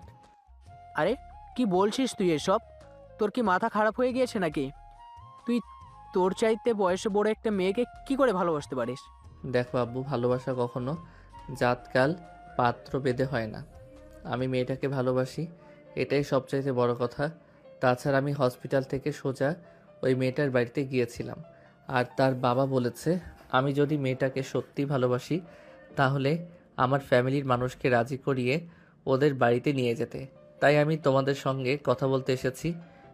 এখন তোমরা যদি সত্যি আমাকে ভালোবাসো তাহলে আমার ভালোবাসাকে মেনে নাও আর ওই মেয়েটাকে আমার করে পেতে সহযোগিতা করো। ঠিক আছে, আমার কাছে আমার মান সম্মানের জন্য কিছুর চাইতে সবচেয়ে উপরে হলো আমার ছেলে, আর আমার ছেলের জন্য আমি সব কিছু করতে পারি। তুই যখন মেয়েটাকে ভালোবাসিস তাহলে আমরা অবশ্যই তাকে এই ব্যাপারে সহযোগিতা করব। থ্যাংক ইউ আপু, থ্যাংক ইউ সো মাচ। আমি জানতাম তুমি আমার ভালোবাসাকে মেনে নেবে, তাই আমি তাদেরকে বলে এসেছি আমি আমার বাবাকে নিয়ে তারপরেই যাব। ঠিক আছে, তাহলে তুই এখন তো রুমে গিয়ে বিশ্রাম কর। আগামীকাল সকাল হলেই না হয় আমরা ওখানের উদ্দেশ্যে রওনা দিব। আকাশ তখন খুশি মনে নিজের রুমে চলে আসলো আর বিছানায় শুয়ে ঘুমিয়ে পড়লো। অপেক্ষা করতে লাগলো কখন রাত পোহাবে আর কখন সকাল হবে, কখন সে তার ভালোবাসার মানুষটিকে নিজের করে পাওয়ার পথে রওনা দেবে। সকাল হতে না হতেই ঘুম থেকে উঠে সে তার বাবাকে ঘুম থেকে ডেকে তুললো আর তারপর দুজনে মিলে ফ্রেশ হয়ে নাস্তা করে বাসা থেকে বেরিয়ে পড়লো। দুপুর 1টার দিকে তারা মেঘাদের বাড়িতে এসে পৌঁছে গেল। নায়িকার বাবা তখন ড্রয়িং রুমে বসে টিভি দেখছিলেন আর তখনই আকাশ তার বাবাকে নিয়ে বাড়ির ভিতরে প্রবেশ করলো। মেঘার বাবা তাদেরকে দেখে উঠে সালাম প্রদর্শন করলো আর কুশলাদি বিনিময় করে বসতে বলল। আসসালামু আলাইকুম ভাই সাহেব, কেমন আছেন? ওয়ালাইকুম আসসালাম। এই তো আপনাদের দোয়ে আল্লাহর রহমতে ভালোই আছি। আপনাদের কি অবস্থা? আপনারা কেমন আছেন? এই তো আলহামদুলিল্লাহ ভালোই আছি। যাই হোক, আসতে আপনাদের কোনো অসুবিধা হয়নি তো? না, কোনো অসুবিধা হয়নি, সব কিছু একদম ঠিকঠাক আছে। যাই হোক, কথা না বাড়িয়ে চলুন মূলক কথায় আসা যাক। দেখুন, টাকা পয়সা অর্থ সম্পদ কোনো কিছুর আমাদের কমতি নেই, তবে আমি আমার ছেলেকে খুব বেশি ভালোবাসি। আমার ছেলেটা আমার কাছে কোনো কিছুর আবদার করে, তাকে আমি কখনোই সেটা না দিয়ে থাকতে পারি না। আমার ছেলেটা বলল সে আপনার মেয়েকে ভালোবাসে, আর আমি যদি আপনার সঙ্গে কথা বলতে আসি তাহলে নাকি আপনি আপনার মেয়েকে আমার ছেলের সঙ্গে বিয়ে দিবেন। তাই আমি এক মুহূর্ত দেরি না করে চলে আসলাম। হ্যাঁ, আপনি একদম ঠিকই শুনেছেন। আমি এই কথাটাই আপনার ছেলেকে বলেছি, কারণ চেনা নেই জানা নেই একটা ছেলের হাতে আমি আমার মেয়েকে তুলে দিতে পারি না। আমার মেয়ের ভবিষ্যৎ বলে কথা। মেঘা আমার একমাত্র মেয়ে। মেঘার মা মারা যাওয়ার পর মেয়েটাকে আমি অনেক কষ্ট করে আদর যত্ন করে লালন পালন করে মানুষ করেছি। তাছাড়া আমি এলাকার সবচাইতে ধনী ব্যক্তি, তাই আমার শত্রুপক্ষ অনেক বেশি। আমার মেয়েটার নিরাপত্তার জন্য আমি ঢাকায় রেখে পড়াশোনা করার মাঝে মাঝে কয়েকদিনের জন্য এখানে নিয়ে আসি। এভাবেই কথা চলছিল তাদের মধ্যে। আর তখনই সেখানে মেঘার বড় ভাই এসে উপস্থিত হয় আর তাদের কথাবার্তা শুনে বলতে থাকে। বাবা, তোমাকে না আমি বললাম মেয়েটাকে আমি আমার বন্ধুর সঙ্গে বিয়ে দেব, কিন্তু তুমি আমার কথা না শুনে আবার ওই ছেলের বাবার সঙ্গে কেন কথা বলেছো? কারণ এই ছেলেটা আমার মেয়েটাকে ভালোবাসে, আর আমি এটা খুব ভালো করে জানি যে আমার মেয়েটা সেখানেই সব থেকে বেশি ভালো থাকবে, যেখানে আমার মেয়েটা ভালোবাসায় ভালো থাকতে পারবে। বাবা, তুমি এটা খুব ভালো করেই জানো আমি আমার বলা কথা কখনো ফিরিয়ে নিই না, তাই আমি এই বিয়েটা মেনে নিতে পারলাম না। এই ছেলে, তুমি যদি নিজের ভালো চাও তাহলে চুপচাপ এখান থেকে চলে যাও, আর আমার বোনকে বিয়ে করার চিন্তাটা একদম মাথা থেকে ঝেড়ে ফেলে দাও। সরি মাই ডিয়ার শালাবাবু, এটা আমি কখনোই করতে পারবো না, কারণ আমি আপনার বোনকে ভালোবাসি। আমার ভালোবাসা এতটাও সস্তা নয় যে আপনি বলবেন আর আমি আমার ভালোবাসাকে ত্যায্য করে চলে যাব। আমি আমার ভালোবাসার জন্য সব কিছু করতে পারি। তার মানে সোজা কথায় কাজ হবে না? সোজা কথায় যদি কাজ না হয় তাহলে যে কিভাবে কাজ করাতে হয় সেটা আমার খুব ভালো করেই জানা আছে, তাই চিন্তার কোনো কারণ নেই। শালাবাবু, এসব ভয় আমাকে দেখিয়ে কোনো লাভ হবে না, কারণ আমি কোনো কিছু ভয় পাই না। আমি ভালোবাসি, আর ভালোবাসাকে কিভাবে জয় করতে হয় সেটা আমি জানি। তার মানে তোকে যাই কিছু বলি না কেন তুই কোনো কথাই শুনবি না, ঠিক করে নিয়েছিস? ঠিক আছে, এখানে আমার বাবা বসে আছে বলে তোকে এখনও এখানে আস্ত বসে থাকতে দিচ্ছি, তা না হলে এতক্ষণে তোর শরীর থেকে মাথাটা আলাদা করে ফেলতাম। দেখুন ভাই সাহেব, এটা কিন্তু একদমই ঠিক হচ্ছে না। আপনার ছেলে বলে এখনও আমি এগুলো সহ্য করছি, কারণ আপনার মেয়েকে আমার ছেলে ভালোবাসে। তা না হলে আমরাও কিন্তু প্রতিপত্তি কম নয়। আপনার ছেলে একথা বলে এখানে দাঁড়িয়ে থাকতে পারতো না। ভাই সাহেব, আপনি প্লিজ শান্ত হন, বিষয়টা আমাকে দেখতে দেন। রাজ, তুমি এক্ষুনি এখান থেকে চলে যাও। তুমি ভুলে যেও না এখানে তোমার ছোট বোনের বিয়ের সম্বন্ধ চলছে। হ্যাঁ, আমিও তো সেটাই বলতে চাইছি যে আমি আমার বোনের বিয়ে আমার বন্ধুর সঙ্গে ঠিক করেছি, আর আমার বন্ধুর সঙ্গেই আমার ছোট বোনের বিয়ে হবে। কারণ এলাকায় আমাদের শত্রু অনেক, তাই ভালো থাকার জন্য আমাদের পার্টি বড় করার প্রয়োজন আছে। আর আমিও ঠিক করেছি মেঘাকে আমি আমার বউ বানিয়ে আমার বাড়িতে নিয়ে যাব। মেঘার সমস্ত সুরক্ষার দায়িত্ব আমি নেব। আজ এই কথাগুলো আর নিতে পারছিল না, কারণ সে কোনো কথা বললে সেটার বরখেলাপ হলে সে একদমই সহ্য করতে পারে না।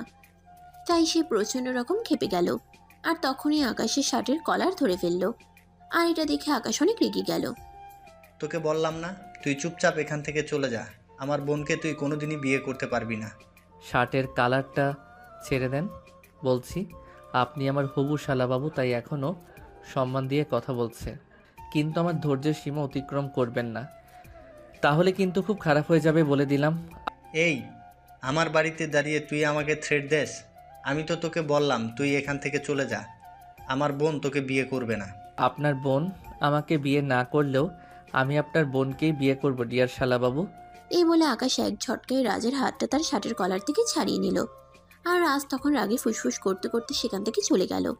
আর তখন মেঘার বাবা আর আকাশের আব্বু দুজনে মিলে গল্পগুজব করতে লাগলো। তারা ঠিক করলো আগামীকাল সকালেই মেঘা আর আকাশের বিয়ে দিয়ে এখান থেকে মেঘাকে নিয়ে যাবে। তাই আজকের রাত তারা এখানেই থাকবে। অপরদিকে মেঘা আকাশকে পাবে, আর আকাশ মেঘাকে পাবে। এতে তাদের আনন্দ যেন আর বাধা মানছিল না। তারা মনে মনে অনেক আনন্দিত হলো যে দুজন দুজনকে পেতে চলেছে, তা আবার পরিবারের সম্মতিতে। কিন্তু তাদের সেই আনন্দ বেশিক্ষণ স্থায়ী হলো না। আকাশ সন্ধ্যার দিকে বাসার বাইরের বাগানটার দিকে হাঁটছিল, আর তখনই হঠাৎ দেখতে পেল কেউ একজন ঘাসের উপরে শুয়ে আছে। এটা থেকে আকাশ অনেকটা ভয় পেয়ে গেল। সে মোবাইলের টর্চ জ্বালিয়ে সেখান থেকে চলে গেল, কিন্তু সে চেহারাটা দেখতে পারছিল না। তাই সে লোকটাকে উল্টানো, আর তখনই দেখতে পেল এটা আর কেউ নয়, মেঘার বড় ভাই রাজ। তার নিঃশ্বাস এখনো চলছে, তার পেটে কেউ ছুরি কাত করে। যে তখনই আকাশ সেই ছুরিটা রাজের পেট থেকে বের করতে যাবে, আর এটা মেঘা দেখে ফেলে। মেঘা চিৎকার দিয়ে সেখান থেকে দৌড়ে আসে, আর আকাশকে চর মারতে মারতে বলে, এটা তুমি কি করলে? তুমি আমাকে পাওয়ার জন্য আমার বড় ভাইকে খুন করে ফেলেছো। ছি ছি ছি আকাশ, তোমার কাছ থেকে এটা আমি কখনোই আশা করিনি। মেঘা, তুমি আমায় ভুল করছো। আমি এসব কিছুই করিনি। আমি এখানে হাঁটছিলাম আর তখনই দেখতে পাই ভাইয়া এখানে উগ্র হয়ে শুয়ে আছে, আর আমি তাকে বাঁচানোর চেষ্টা করছিলাম, কারণ তার নিঃশ্বাস এখনও চলছে। তাই আমি তাকে নিয়ে হসপিটাল যাওয়ার চেষ্টা করছিলাম। একদম মিথ্যে কথা বলার চেষ্টা করো না। আমাকে বোকা পেয়েছো নাকি তুমি? এখান থেকে চলে যাও, আমি তোমার চেহারাটাও দেখতে চাই না। তুমি আমার ভাইয়ের খুনি। এই বলে মেঘা চিৎকার করতে থাকলো। মেঘার চিৎকার শুনে বাড়ির সবাই সেখানে চলে আসলো, আর সবাই মিলে রাজকে নিয়ে হসপিটালে চলে গেল। আর এদিকে আকাশ তখনও মেঘাদের বাড়িতেই আছে। তখন আকাশের বাবা তার সামনে এসে দাঁড়ালো আর বলল, আকাশ, তোকে কেউ বিশ্বাস করুক না করুক আমি বিশ্বাস করি, কারণ তুই আমার সন্তান। আমি জানি তুই এরকম করতে পারিস না। তুই আমাকে খুলে বল তো কি হয়েছিল ওখানে। অতঃপর আকাশ তার আব্বুকে সবকিছু খুলে বলল। আর সবকিছু শুনে তার আব্বু তাকে বলল, ঠিক আছে, তুই কোনো চিন্তা করিস না। আগের রাজ সুস্থ হয়ে যাক, তারপর তার মুখ থেকে সবকিছু শুনবে, তখন আর কেউ তোকে ভুল বুঝবে না। কিন্তু আব্বু, মেঘা এভাবে আমাকে ভুল বুঝলো, এটা তো আমি মেনে নিতে পারছি না। মেঘাকে আমি ভালোবাসি, আর ভালোবাসার মানুষের আঘাত সহ্য করা যায় না। একটু ধৈর্য ধর, সব ঠিক হয়ে যাবে। আল্লাহর উপর ভরসা রাখ। তোর ভালোবাসা যদি সত্যি হয় তাহলে আল্লাহ নিশ্চয়ই রাজকে আমাদের মধ্যে ফিরিয়ে আনবে, আর সমস্ত সত্যটা সবার সামনে তুলে ধরবে। হ্যাঁ, সেটাই। এখন তার অপেক্ষা করা আর ধৈর্য ধরা ছাড়া কিছুই করার নেই। আল্লাহর উপর সব কিছু ছেড়ে দিয়েছি। আল্লাহর যেটা ভালো মনে হয় আল্লাহ সেটাই করুক। আমি আল্লাহর বিরুদ্ধে কখনোই যাব না। এই বলে আকাশ আর তার আব্বুও হসপিটালে চলে আসলো। এদিকে অপারেশন থিয়েটারে রাজের অপারেশন চলছে। মেঘা আর তার আব্বু হসপিটালের ঘরে ধরে বসে আছে। আকাশের আব্বু আস্তে আস্তে মেঘার বাবার পাশে গিয়ে দাঁড়ালো, আর তারপর ওনার কাঁধে হাত রেখে বলতে লাগলো, দেখুন ভাই সাহেব, আমার ছেলেটা আপনার মেয়েকে ভালোবাসে, এই কথা সত্যি, কিন্তু তার মানে এই নয় যে আমার ছেলে আপনার মেয়েকে খুন করতে পারে। আমি আমার ছেলেকে এই শিক্ষা দেইনি। আমি জানি সেটা, আমি এটাও জানি যে বাইরের আমার শত্রুর কোনো অভাব নেই। আমি জানি আমার কোনো শত্রু এই কাজটা করেছে, কিন্তু মেঘাকে এই কথাটা বোঝাতে পারছি না, কারণ সে তার ভাইকে খুব ভালোবাসে। আল্লাহর কাছে দোয়া করুন আমার ছেলেটা ভালোই আপনাদের কাছে ফিরে আসুক। তারপর মেঘা নিজের ভাইয়ের মুখ থেকে সব কিছু শুনলেই বিশ্বাস করতে পারবে। হ্যাঁ, এখন থেকে তো আল্লাহর কাছে দোয়া করা ছাড়া আর কোনো কিছুই করার নেই। আল্লাহ পাক যেটা ভালো মনে করেন সেটাই করবেন। এতক্ষণ এই কথাগুলো মেঘা পাশ থেকে শুনছিল। কিন্তু তখন আর সেই কথাগুলো সহ্য করতে পারল না, তাই চিৎকার করে বলে উঠল, আপনারা এখন এই মুহূর্তে এখান থেকে চলে যান। আমি আপনাদের আর এক মুহূর্ত এখানে সহ্য করতে পারছি না। আপনার ছেলে আমার ভাইয়ের খুনি। আপনার ছেলে আমাকে পাবে না বলে আমার ভাইকে খুন করার চেষ্টা করছিল। মেঘা, তুমি তোমার মাথাটা ঠান্ডা করো। তোমার ভাই সুস্থ হোক, তারপর থেকেই সব কিছু জেনে নিও। আমার ছেলে তোমাকে ভালোবাসে, কিন্তু কখনোই তোমার ভাইয়ের খুনি হতে পারে না। সেটা আমার ভাই সুস্থ হলেই জানা যাবে। সেটা আমার ভাইয়া সুস্থ হলেই জানা যাবে। কিন্তু এই মুহূর্তে আমি আপনাদের এখানে সহ্য করতে পারছি না। আপনারা এখান থেকে চলে যান। ঠিক আছে মা, আমরা এক্ষুনি এই মুহূর্তে এখান থেকে চলে যাচ্ছি। তবে একটা কথা মনে রেখো, তুমি যেটা ভাবছো সেটা কিন্তু সম্পূর্ণ ভুল।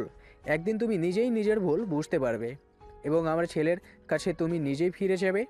সেই ভরসা নিয়েই আমি এখান থেকে চলে যাচ্ছি, কারণ আমি আমার ছেলেকে সম্পূর্ণ বিশ্বাস করি। আমার ছেলে কখনোই এমন কাজ করতে পারে না। এই কথা বলে আকাশের আব্বু মেঘার বাবার কাছ থেকে বিদায় নিয়ে ঢাকায় চলে আসলো। কিন্তু আকাশের মন পড়ে রয়েছে মেঘার কাছে। সে কোনোভাবেই এখানে শান্ত থাকতে পারছে না। মেঘা তাকে ভুল বুঝলো, তাতে তার কিছুই যায় আসে না। কিন্তু সে মেঘাকে পছন্দ করে, ভালোবাসে। মেঘাকে ছাড়া তার সময় যেন কাটতেই চাইছে না। সে কখন মেঘাকে নিজের করে পাবে সেই চিন্তায় সুখে মরছে। ব্যালকনিতে বসে বসে শুধু এই চিন্তাই করছিল।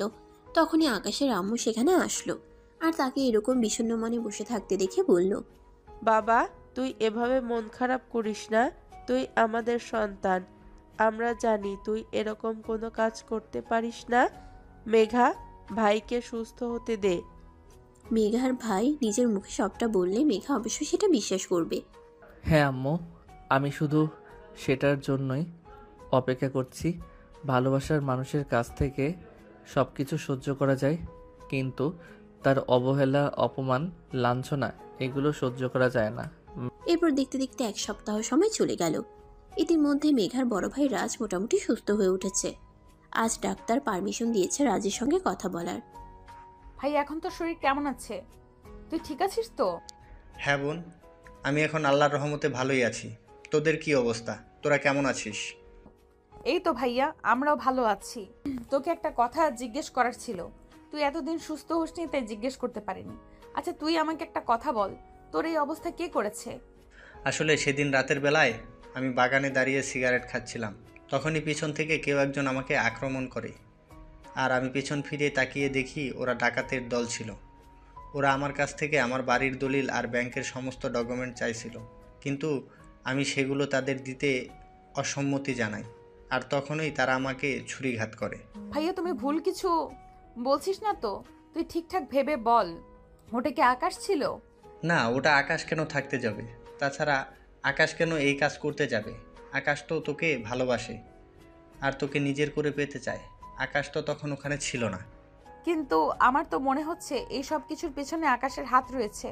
তুই তো আমাকে আকাশের সঙ্গে বিয়ে দিতে না করেছিস। আমার তো মনে হয় তাই আকাশ এরকম করেছে। আরে না, একদমই নয়। আকাশ সেরকম করতেই পারে না। আকাশ যথেষ্ট ভদ্র আর ভালো একটা ছেলে।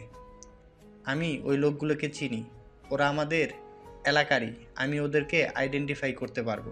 তাহলে কি আমি শুধু শুধু আকাশকে ভুল বুঝলাম?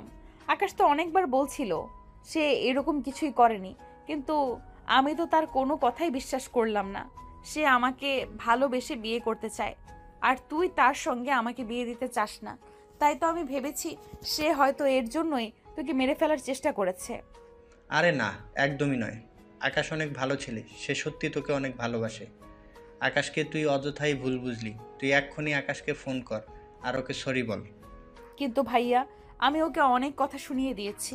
এইভাবে সরি বললে হবে না। আমার মনে হয় ওর সঙ্গে সরাসরি দেখা করে তারপরে ওর সঙ্গে কথা বলা উচিত। তা না হলে ও অভিমান করেই বসে থাকবে।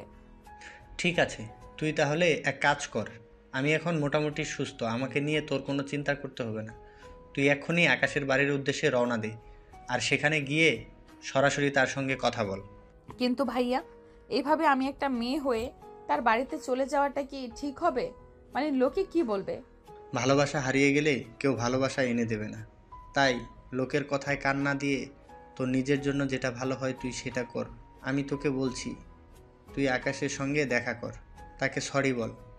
আকাশ অনেক ভালো ছেলে, কাঁচা আছে, তোকে অনেক ভালোবাসবে। তুই সরি বললে ছোট হয়ে যাবি না, কিন্তু তুই সরি বললেই সে তোর জীবনে আবার ফিরে আসবে।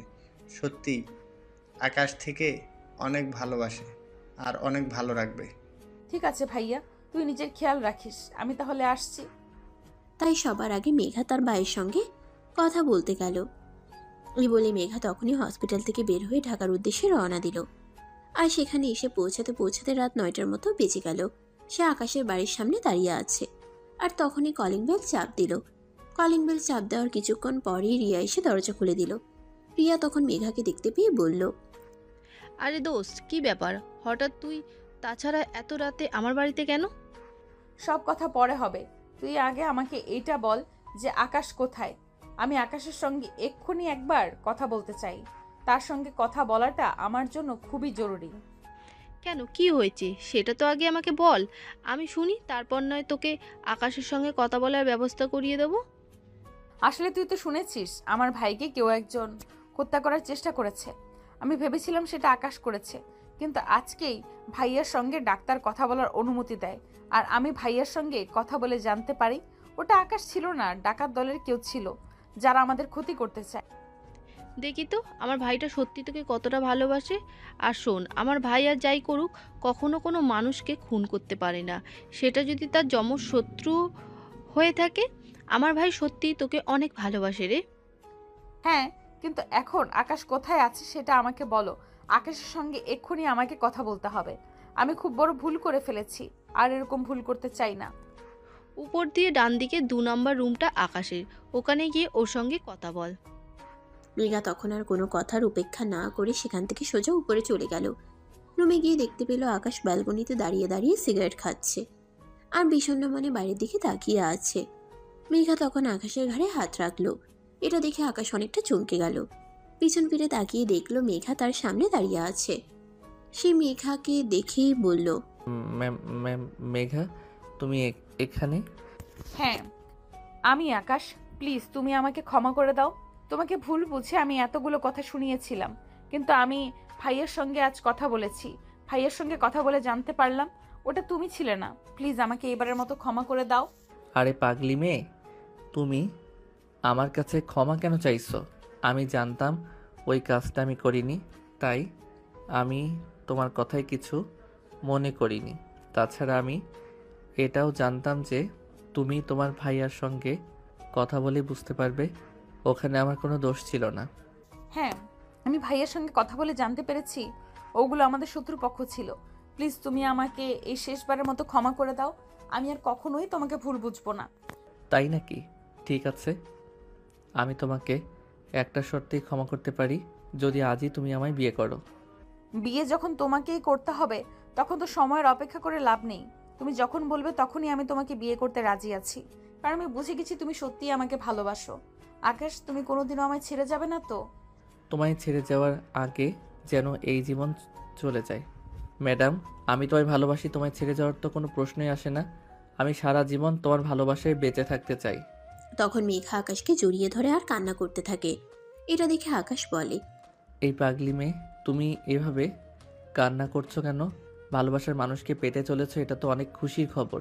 এখন কান্না করো না প্লিজ। তুমি আমাকে কতটা ভালোবাসো, আর আমি তোমাকে ভুল বুঝেছিলাম। প্লিজ আমাকে শেষবারের মতো ক্ষমা করে দাও। আমি কখনোই এরকম করব না। আচ্ছা বাবা, ঠিক আছে, এইবার তুমি একটু হাসো। তোমাকে এভাবে কান্না করতে দেখলে আমার একদম ভালো লাগে না। তোমাকে হাসি মুখে দেখি আমি ভালোবেসেছিলাম, এখন যদি তুমি কান্না করো তাহলে কি আমার একটু ভালো লাগবে? প্লিজ একটু হাসো। এই যে আমি হাসলাম, এবার তো হলো। হ্যাঁ, সব সময় এরকম হাসি খুশি থাকবে। এখন নিচে চলো, আব্বু আম্মুকে গিয়ে বলি বিয়ের ব্যবস্থা করতে। যাব তো অবশ্যই, তার আগে আমার একটু আদর করা ভালোবাসা দাও, তারপর যাব। তুমি যদি আমায় এখন আদর না করো তাহলে যাব না। উম্মা, উম্মা। এবার তো হলো, এখন চলো বাকি আদর ভালোবাসা সব বাসর রাতেই সুদে আসলে পুষিয়ে দেব।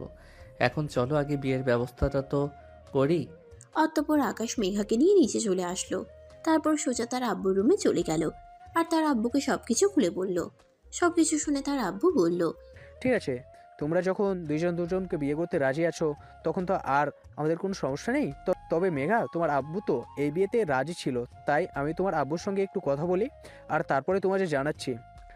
ঠিক আছে আব্বু, আপনি তাই করুন, কারণ আমিও তো আমার বাবার একমাত্র মেয়ে। আমার বাবারও তো ইচ্ছে অনিচ্ছা বলে একটা ব্যাপার আছে। অতঃপর আকাশের আব্বু মেঘার বাবাকে ফোন দেয়, আর মেঘার বাবা তখন বলে, ঠিক আছে ভাই সাহেব, তাহলে আপনি সব কিছুর আয়োজন করুন। আমি আজ সন্ধ্যার মধ্যে ঢাকায় পৌঁছে যাব। আমরা দুজন দাঁড়িয়ে থেকে আমাদের ছেলে মেয়েদের বিয়ে দেখাবো। এটা তো আমার কতদিনের স্বপ্ন ছিল, কিন্তু একটাই আশা রয়ে গেল, ইচ্ছে মিল মহা ধুমধামের সঙ্গে আমার মেয়েটাকে বিয়ে দেব। কিন্তু অ্যাক্সিডেন্টলি সেটা তো আর সম্ভব হচ্ছে না। তবে চিন্তার কোনো কারণ নেই, আমরা পরবর্তীতে আবার বড় করে অনুষ্ঠান করব। হ্যাঁ সেটাই, আপনি যখন তাড়াতাড়ি করে ঢাকায় চলে আসুন, আর এদিকে আমি সব কিছুর বন্দোবস্ত করে। এই বলে দুজনে কথা বলা শেষ করে ফোন কেটে দিল। আর তারপর আকাশের আব্বু বিয়ের সমস্ত আয়োজন কমপ্লিট করলো। আর দেখতে দেখতে সন্ধ্যার মধ্যেই কাজী সাহেব আর মেঘার বাবা চলে আসলো। তারপরেই তাদের বিয়ের কাজ সুসম্পন্ন হয়ে গেল। মেঘার বাবা নিজের হাতে মেঘাকে আকাশের হাতে তুলে দিল আর বলল, তুমি আমার মেয়েটাকে সত্যিই ভালোবাসো, এটা আমি এখন বুঝতে পেরেছি। তাই আমি আমার মেয়েটাকে তোমার হাতে তুলে দিয়ে গেলাম। আমি আশা করব তুমি আমার মেয়েটাকে ভালো রাখবে। ইনশাল্লাহ আব্বু, আমি আমার সাধ্যমতো চেষ্টা করব। আপনারা শুধু আমাদের দুজনের জন্য দোয়া করবেন যেন আমরা দুজনে দুজনের ভালোবাসায় ভালো থাকতে পারি। হ্যাঁ, সেটা তো অবশ্যই। তোমাদের জন্য অনেক অনেক দোয়া আর শুভকামনা রইল। ভালো হোক তোমাদের পরবর্তী দিনগুলো। দুজনে অনেক ভালো থেকো। অনেক অনেক শুভকামনা তোমাদের জন্য। তারপর সবাই মিলে রাতের খাওয়া দাওয়া করে সবাই নিজেদের রুমে গিয়ে শুয়ে পড়ল। আর এদিকে রিয়া নিজের হাতে তার ছোট ভাই আর বান্ধবীদের জন্য বাসর ঘর সাজিয়েছে। এদিকে মেঘাকেও রিয়া সুন্দর করে সাজিয়ে দিয়েছে। আর তখনই আকাশ রুমে আসলো। রুমে এসে রিয়াকে রুমে দেখতে পেয়ে সে বলতে লাগলো, আরে কি ব্যাপার আপু, তুই আমার রুমে এখনো কি করছিস? রাত 11টা বেজে গেছে। তাড়াতাড়ি আমার রুম থেকে বের হওয়ার আর আমার বউটাকে আমার সঙ্গে একটু সময় কাটাতে দে। তোর বউ তোর কাছেই থাকবে। আমি তোর রুমটাকে একটু মানুষ করে দিতে এসেছিলাম। এই রুমে কি মানুষ থাকে নাকি পশু থাকে? সেটা তো মাঝে মধ্যে ভেবে পাই না। তারপর মাঝে মধ্যে আমি গুছিয়ে দিই যাই বলে একটু ভালো থেকি। শোন, এখন থেকে আর তোকে এসব কিছু করতে হবে না। আমার বউ চলে এসেছে, এখন থেকে আমার বউ নিজেই এই সব কিছু করতে পারবে। তাই এখন থেকে তুই এগুলো থেকে অবসর পেলি। হ্যাঁ, এখন তো না পেয়ে একটা জিনিস পেয়েছিস, সেটা হলো তোর বউ। এখন তোর বউ তোর সব কাজ করে দেবে। এখন আর আম্মুকেও লাগবে না, আর আপুকেও লাগবে না। হ্যাঁ, তুই একদম ঠিক কথাই বলেছিস। এখন আর তোদের কাউকে আমার কোনো প্রয়োজন হবে না। এখন আমার বউ আছে, এখন আমার সব কাজ আমার বউ নিজেই করে দিতে পারবে। এখন তুই কোনো কথা না বলে চুপচাপ আমার রুম থেকে বের হয়ে চলে যাবি কি? এখন আমি আমার বউয়ের সঙ্গে সময় কাটাবো। রিয়া তখন মুখটাকে একটা শয়তানি মার্কা ভেঙচি দিয়ে সেখান থেকে চলে গেল। আর তখনই মেঘা বিছানা থেকে নেমে এসে আকাশকে পা ছুঁয়ে সালাম করতে গেল। তখনই আকাশ তাকে থামিয়ে দিয়ে বলতে লাগলো, আরে এটা তুমি কি করছিলে? তুমি আমার ভালোবাসার মানুষ, তোমার জায়গা সবসময় আমার বুকে। তুমি কেন আমাকে পায়ে ছুঁতে গেছিলে? আরে এটা তো একটা রিচুয়াল। বিয়ের দিন বাসর রাতে নতুন বউ তার স্বামীকে পা ছুঁয়ে সালাম করে। তুমি আমাকে সেটা করতে দিলে না কেন? আমাকে এটা করতে দাও। এসব সেকেলে রিচুয়াল আমি মানি না। আমার বউয়ের জায়গা আমার বুকে। আমার বউ কেন আমাকে পায়ে ছুঁতে যাবে? আমি আমার বউকে কখনোই সে গেলে মানুষের মতো দাসীতে রূপান্তরিত করতে চাই না। আগের যুগের মানুষ বউকে পা ছুঁয়ে সালাম করাতো আর বাড়ির সব কাজ করাতো। এক কথায় বলতে গেলে বউ ছিল তখনকার যুগের বাড়ির কাজের মেয়ে। কিন্তু আমি আমার বউকে সেরকমটা করতে চাই না। আকাশ শোনো, চোখ যতই বদলে যাক না কেন, বউরা সব সময় ঘরের কাজ করে, স্বামীর সেবা যত্ন করে, সংসার সামলায়, এটাই স্বাভাবিক। আমি সেরকমটা মানি না। আমার বউ আমার মতোই স্বাধীন থাকবে। তো আর যখন ইচ্ছা হবে কাজ করবে, যখন ইচ্ছা হবে না কাজ করবে না। তাছাড়া তার যদি কোনো কাজ করতে সমস্যা হয় তাহলে বাড়িতে কাজের লোক আছে, তারা করে দেবে। কিন্তু আমার বউকে আমি কখনোই আগের যুগের মানুষের মতো বানাতে চাই না। আর আচ্ছা বাবা, ঠিক আছে, তোমার বউকে তোমার যেইভাবে ইচ্ছে রাখতে হয় সেইভাবেই রেখো। আমি তোমাকে কিছুই বলবো না, কিন্তু এখন তো দরজাটা বন্ধ করে আসো। আরে ধুর, যা, এটা তো আমি ভুলেই গেছিলাম। আচ্ছা ঠিক আছে, তুমি দাঁড়াও, আমি এক্ষুনি দরজাটা বন্ধ করে আসছি। এই বলে আকাশ মেঘাকে ছেড়ে দিয়ে দরজাটা বন্ধ করলো। আর তারপরেই মেঘার কাছে চলে আসলো। ও ম্যাডাম, হবে নাকি এক রাউন্ড? চলুন না, এক রাউন্ড খেলা যাক। এটা তুমি আমাকে কেন বলছো? তুমি শুরু করলেই তো হয়। ও মা, তাই নাকি? তাহলে সেটা আপনি আগে আমাকে বলবেন না? তাহলে তো আমি আরও অনেকক্ষণ আগেই শুরু করে দিতাম। এই বলে আকাশ মেঘাকে কোলে তুলে নিল আর ধপাস করে বিছানার উপরে ছেড়ে দিল। তখনই মেঘা চিৎকার দিয়ে উঠল। বা উমা গো, বাবা গো, মরে গেলাম গো, আমার কোমরটা যে ভেঙে গেল। তোমার আমি ঠিক করে দিব। এখন চুপ, একটাও কথা বলবে না। বাড়িতে অনেক মানুষ আছে, শুনতে পেলে কি বলবে? তাই বলে তুমি আমাকে এমন করে ধপাস করে বিছানার উপর ফেলে দেবে নাকি? আমার কোমরটা তো একদম ভেঙে গেল। কিন্তু তখন আকাশ মেঘার কোনো কথা না শুনে মেঘার উপর শুয়ে পড়ল আর তারপর তার ঠোঁট জোড়া নিজের দখলে নিয়ে নিল। তারপর আর কি, দুজন দুজনের মধ্যে হারিয়ে যেতে থাকলো। তখনই মেঘা বলতে লাগলো। আরে কি করছো তুমি? এত জোরে কেউ করে নাকি? খুব ব্যথা লাগছে তো। তাছাড়া এত জোরে করলে তো খাট ভেঙে নিচে পড়ে যাব। আরে, নিজের ভালোবাসার জিনিসটাকে এতদিন পর কাছে পেয়েছি, এখন কি আর মনকে বাধা দিয়ে মানিয়ে রাখা যায় নাকি? আর খাট ভেঙে নিচে পড়বে না। এটা সেগুন কাঠের খাট, কিছুদিন আগেই বানানো হয়েছে স্পেশালি তোমাকে বিয়ে করব বলে। ওরে বাবা, বাবারে বাবা, তুমি এরকম একটা রোমান্টিক, এতটা রোমান্টিক, সেটা তোমার সত্যি জানা ছিল না। তাহলে থেমে আছো কেন? আরো জোরে দাও, আমার খুব ভালো লাগছে। হ্যাঁ, আমিও তো সেটাই বলছি। সিনিয়রদের বিয়ে করার মজাটাই আলাদা। ওদেরকে কোনো কিছু শিখিয়ে দিতে হয় না, ওরা নিজের থেকেই সব জানে। ইনফ্যাক্ট ওরা অনেক সাহায্য করে। তাই বুঝি? তাহলে আরো আগে কেন বিয়েটা করলে না? কেন এতদিন আমাকে ভালোবাসা থেকে বঞ্চিত রাখলে? আরো আগে বিয়ে করলে তো আরো আগেই ভালোবাসাটা পেতে পারতাম। আরও আগে যদি তোমার সঙ্গে আমার পরিচয় হতো, তাহলে আরও অনেক আগেই তোমাকে আমি বিয়ে করে আমার বাড়িতে নিয়ে আসতাম আর তোমার সঙ্গে T20 খেলতাম। জানো, তোমাকে যেদিন আমি প্রথম দেখেছিলাম সেদিনই আমার ইচ্ছে হয়েছিল যেভাবেই হোক একটু পটিয়ে নিয়ে বিয়ে করতে না পারলেও অন্তত এক রাউন্ড খেলতে। মানসিকতা এইরকম তুমি আমাকে পড়তে বিয়ে না করে আমার সঙ্গে রিলেশন করতে? ছি ছি। আরে ভাই, ছিছি করার কি আছে? এখন তো তোমার সঙ্গে আমার বিয়েটা হয়ে গেছে। এখন তো তুমি পার্মানেন্টলি আমার হয়ে গেছো। আর যখনই আমার মন চাইবে তখনই আমি তোমার সঙ্গে খেলতে পারবো। হ্যাঁ, সেটা তো ঠিক আছে। এখন আমি ফর্মালিটি, তোমার তোমার যখন মন চাইবে তখনই তুমি আমার সঙ্গে T20 খেলতে পারবে। কিন্তু তুমি যে এই কথাটা বললে, ওটা কিন্তু আমার একদমই হজম হলো না। ওটা কিন্তু একদম খারাপ একটা কথা। আরে ভাই, বাদ দাও সেসব কথা। ওসব কথা বলে এখন এই রোমান্টিক সময়টাকে নষ্ট করো না। এখন এই রোমান্টিক সময়টাকে ভালোভাবে পার করতে দাও। কিন্তু জানো না আমার যে আজ কি ভালো লাগছে তোমাকে এভাবে আদর করতে পেরে। আমারও খুব ভালো লাগছে। পরে কিন্তু আবার বলতে পারবে না আমার কোমর ব্যথা করছে, আমার পেট ব্যথা করছে, তাহলে কিন্তু খারাপ হবে। আরে বাবা, একদমই নয়। আমি এসব কথা কখনোই বলবো না। 1 ঘন্টা খেলার জন্য আমি পুরোপুরি প্রস্তুত। যেন আমার বডি ফিগার দেখে আমার বন্ধুরা সব সময় বলতো আমি নাকি অনেক সময় নিয়ে খেলতে পারবো। কিন্তু তখন আমি এই কথাটা বিশ্বাস করতাম না আর ওদেরকে বকাঝকা করতাম। কিন্তু আজ আমার এই কথাটা সত্যি মনে হচ্ছে। তুমি আমাকে যতই ভালোবাসা দিচ্ছ, আমার মনে হচ্ছে যেন এটা কম হয়ে যাচ্ছে। আরো চাই। তাই বুঝি? তাহলে তো আজ রাতে তোমাকে 3 বার আদর করব, নিতে পারবে তো? অবশ্যই পারবো। তুমি যেতে পারলে আমি নিতে পারবো না কেন? তুমি আমাকে যতবারই দিবে আমি ততবারই নিব। তোমার আদর খেতে আমার খুব ভালো লাগছে। এভাবেই চলতে থাকলো তাদের রোমান্টিক সিন। সারা রাত ধরে দুজন দুজনকে আদর করলো আর ভালোবাসে ভরিয়ে রাখলো। ফজরের আজান দিবে এমন সময় দুজনে গোসল করে ঘুমিয়ে পড়লো। পরদিন সকালবেলা ঘুম থেকে উঠেই মেঘা তার শাশুড়ি মায়ের সঙ্গে রান্নার কাজে সহযোগিতা করছিল। আর তখনই রিয়া ঘুম থেকে উঠে রান্নাঘরের এদিকে আসে। মেঘাকে রান্নাঘরে দেখে রিয়া বলতে থাকে।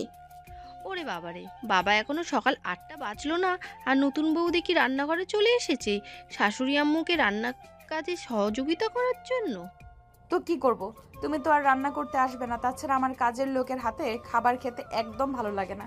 তাই নিজেই চলে আসলাম শাশুড়ি আম্মুকে একটু রান্নার কাজে সাহায্য করার জন্য। দেখলি তো মেয়েটা কত লক্ষ্মী। তোকে তো আমি কোনো দিন কোনো কাজের কথা বললেও করাতে পারি না। আমি 1000টা কাজ করে দিলেও তোমার মন আমি কোনোদিনও পাবো না, কারণ আমি আর তোমার পুত্রবধূ নেই যে অল্প কাজ করলেও অনেক সুনাম অর্জন করতে পারবো। দেখ, একদম ফালতু বকিস না। মেঘা, মেয়েটা সত্যি অনেক ভালো আর লক্ষ্মী একটা মেয়ে। নাস্তা বানানো প্রায় হয়ে এসেছে। তুই সবাইকে ঘুম থেকে ডেকে তুলে টেবিলে নিয়ে আয়। তারপর সবাই মিলে একসঙ্গে বসে নাস্তা করব আজ। ঠিক আছে, আমি এক্ষুনি সবাইকে ডেকে নিয়ে আসছি। এই কথা বলে রিয়া সবাইকে ঘুম থেকে ডেকে তুলতে গেল। সবাইকে ঘুম থেকে ডেকে তুলতে পারলেও আকাশকে ঘুম থেকে ডেকে তুলতে পারলো না। সে বেশ কয়েকবার আকাশকে ডাকাডাকি করলো, কিন্তু আকাশ ঘুম থেকে উঠছেই না। আচ্ছা ঠিক আছে, আমি এক্ষুনি সবাইকে ডেকে নিয়ে আসছি। এই আকাশ, আকাশ কি হলো, তুই এখনো ঘুম থেকে উঠছিস না কেন? সকাল 10টা বেজে গেছে, সবাই নাস্তার টেবিলে তোর জন্য অপেক্ষা করছে, তাড়াতাড়ি ঘুম থেকে ওঠ। আমি ঘুম থেকে উঠতে পারবো না। আমার বউকে গিয়ে বলো আমার জন্য নাস্তা নিয়ে এখানে চলে আসতে। তারপর আমি আমার বউকে নিয়ে এখানে নাস্তা করব। সাহেব, সেটা হবে না। আম্মু বলেছে সবাই একসঙ্গে ডাইনিং টেবিলে বসে নাস্তা করবে, কারণ আপনার শ্বশুরমশাই এখনও এই বাড়িতে রয়েছেন, তাই আপনার উচিত তাকে একটু সম্মান জানানো। দুর্বাল ভালো লাগে না। আচ্ছা ঠিক আছে, তুই যা, আমি আসছি। সারা রাত ঘুমাতে পারলাম না, এখন একটু ঘুমালাম, তাও আবার এখন বিরক্ত করতে চলে আসলি। রিয়া তখন কোনো কথা না বলে রুম থেকে বের হয়ে চলে গেল। এদিকে আকাশ বিছানা থেকে নেমে ফ্রেশ হতে চলে গেল। হাত মুখ ধুয়ে তারপর সেই নিজের রুমে চলে গেল নাস্তা করার জন্য। নাস্তা শেষ হলে আকাশ মেঘাকে ইশারায় রুমে আসতে বলল। মেঘা সবকিছু গুছিয়ে রেখে কিছুক্ষণ পর রুমে আসলো। রুমে আসতেই আকাশ সঙ্গে সঙ্গে দরজাটা বন্ধ করে দিল। এটা দেখে মেঘা আকাশকে বলতে লাগলো, কি ব্যাপার, কি সমস্যা তোমার? তুমি এভাবে রুমের দরজাটা বন্ধ করলে কেন? বাড়িতে কত গেস্ট আত্মীয় স্বজন রয়েছে, সবাই কি মনে করবে বলো? কে কি মনে করলো কে কি মনে করলো না, তাদের কখনোই আমার কোনো কিছু যায় আসে না। তাছাড়া বাড়িতে গেস্ট রয়েছে, তাই বলে কি আমি আমার বউকে আদর করব না নাকি? দেখো, এখন কিন্তু একদম এসব হবে না। বাড়িতে অনেক আত্মীয় স্বজন মেহমান রয়েছে, তাদের জন্য দুপুরের খাবার বানাতে হবে। সব কিছু আম্মু একা একা করতে পারবে না, আম্মুকে আমার সহযোগিতা করতে হবে। তাই এখন এসব ফাজলামো না করে আমাকে যেতে দাও। তুমি বলবে আর আমি তোমাকে চলে যেতে দিব, সেটা তো হবে না। আমি তো তোমাকে বলেই দিয়েছি এই বাড়িতে কাজ করার জন্য অনেক কাজের লোক রয়েছে, কিন্তু আমাকে ভালোবাসা দেওয়ার জন্য, আমাকে আদর দেওয়ার জন্য তো তুমি ছাড়া আর কেউ নেই। তাই এখন তুমি কোথাও যেতে পারবে না। এখন তুমি আমাকে আদর করবে। আরে, তোমার কি মাথা খারাপ হয়ে গেছে নাকি? আমি তো সেটাই বুঝতে পারছি না। কি সব পাগলের মতো কথা বলছো? এরকম কথা বলতে হয় না। বাড়িতে মেহমান রয়েছে, তাদের সামনে এইসব করতে হয় না। ওরা চলে যাক, তারপর রাতে তোমার সঙ্গে ইচ্ছা মতো খেলবো। বললাম তো আমার এক্ষুনি আদর চাই, আমি এক্ষুনি তোমার আদর পেতে চাই। তুমি যদি এখন আমাকে নিজের ইচ্ছায় আদর করতে না দাও, তাহলে কিন্তু আমি জোর করেই তোমার সঙ্গে করব। এই বলে আকাশ মেঘাকে টান দিয়ে নিজের সঙ্গে জড়িয়ে নেয় আর মেঘার ঠোঁট দুটো নিজের দখলে নিয়ে নেয় আর তারপর ইচ্ছে মতো কিস করতে থাকে। এভাবেই চলে গেল প্রায় 5 মিনিট। মেঘা নিঃশ্বাস নিতে পারছে না, কিন্তু আকাশের সেদিকে কোনো খেয়ালই করছে না। তার আদর আর ভালোবাসা চাই, এটাই শেষ কথা। তাই সে নিজের মতো করেই কিস করে যাচ্ছে। প্রায় 6 মিনিটের মাথায় আকাশ মেঘাকে ছেড়ে দেয় আর তখনই মেঘা চিৎকার দিয়ে বলে ওঠে, হ্যাঁ আম্মু, আমি এক্ষুনি আসছি, আপনি 1 মিনিট দাঁড়ান। এটা শোনা মাত্রই আকাশ মেঘাকে ছেড়ে দিল আর তখনই মেঘা দৌড়ে রুম থেকে চলে যেতে যেতে বলল, কি দেখলে, আমার বুদ্ধির কাছে কিন্তু তুমি হেরে গেলে। আম্মু কিন্তু আমায় ডাকেনি, আমি নিজেই এরকম করেছি যাতে তুমি নিজের থেকেই আমাকে ছেড়ে দাও আর আমি তোমার থেকে ছাড়া পেয়ে চলে যেতে পারি। ও আচ্ছা, এই কথা। আচ্ছা ঠিক আছে, এখন যাও। তবে একটা কথা মনে রেখো, দিন শেষে ঘুরে ফিরে কিন্তু তোমাকে আমার কাছেই আসতে হবে। তখন কিন্তু আমি তোমায় এমন অত্যাচার করব যেটা তুমি সহ্য করতে পারবে না, আর কারোর কাছে বলতেও পারবে না। তখন বুঝবে মজা। তুমি আমায় আদর আর ভালোবাসা দেবে, এটাই তো। তুমি আমায় যতটা ভালোবাসা দিবে আমি ঠিক তোমার কাছ থেকে ততটাই নিব, একটুও না করব না। কিন্তু মশাই, এখন রান্না করতে যেতে হবে, গেলাম, বাই বাই। এই বলে মেঘা দৌড়ে দৌড়ে সিঁড়ি দিয়ে নামছিল আর তখন রিয়ার সম্মুখীন হয়ে গেল। রিয়া তখন মেঘাকে বলতে লাগলো, কি গো ম্যাডাম, কি ব্যাপার, জামাই রেখে বাইরে আসতে একদম মন চায় না নাকি? এই কথা আমাকে বলছো কেন তুমি? তোমার ভাইকে বলতে পারো না? তোমার ভাই তো আমাকে বাইরে আসতেই দেয় না, সারাক্ষণ আমাকে নিয়ে বিছানায় শুয়ে থাকতে চায়। আমি কি করব? তোমার মতো সুন্দরী বউ পেলে তো বিছানা শুয়ে থাকতে ইচ্ছা করবেই। তোমার মতো সুন্দরী বউ পেলে কি বউ দিয়ে কাজ করাতে ইচ্ছা করবে নাকি? যাই হোক, এখন রান্নাঘরে চলো। ভালো ভালো মেহমানগুলো বিদায় হয়ে যাক, তারপর তুমি তোমার জামাই নিয়ে রুমের মধ্যে সারাক্ষণ দরজা বন্ধ করে শুয়ে থেকো। কেউ তোমাদের বিরক্ত করবে না। রিয়া, তুমি কিন্তু আমাকে খোঁটা দিয়ে কথা বলছো। এটা কিন্তু একদমই ঠিক হচ্ছে না। হাজার হোক তুমি কিন্তু আমার বান্ধবী, তুমি আমার সঙ্গে এরকমটা করতে পারো না। ম্যাডাম, আমি আপনার বান্ধবী ছিলাম, এখন আর আমি আপনার বান্ধবী নেই। এখন আমি আপনার বড় ননদনী। সো আমাকে সম্মান দিয়ে কথা বলবেন। বড় নদী হয়ে ছোট ভাবিকে এইসব কথা বলতে লজ্জা করে না ম্যাডাম আপনার? এই বলি মেঘা রিয়াকে একটা চড় মারতে চাইছিল, আর তখনই রিয়া দৌড়ে সেখান থেকে চলে গেল। আর এদিকে মেঘা কিচেনে এসে তার শাশুড়ি মাকে রান্নার কাজে সহযোগিতা করতে লাগলো। আর এভাবে দেখতে দেখতেই দিনটা চলে গেল। সবাই নিজেদের বাড়িতে চলে গেছে। আর তারপর রাত 10টার দিকে সবাই খাওয়া দাওয়া শেষ করে নিজেদের রুমে ঘুমানোর জন্য চলে গেল। এদিকে মেঘা তখনও রান্নাঘরে কাজ করছে।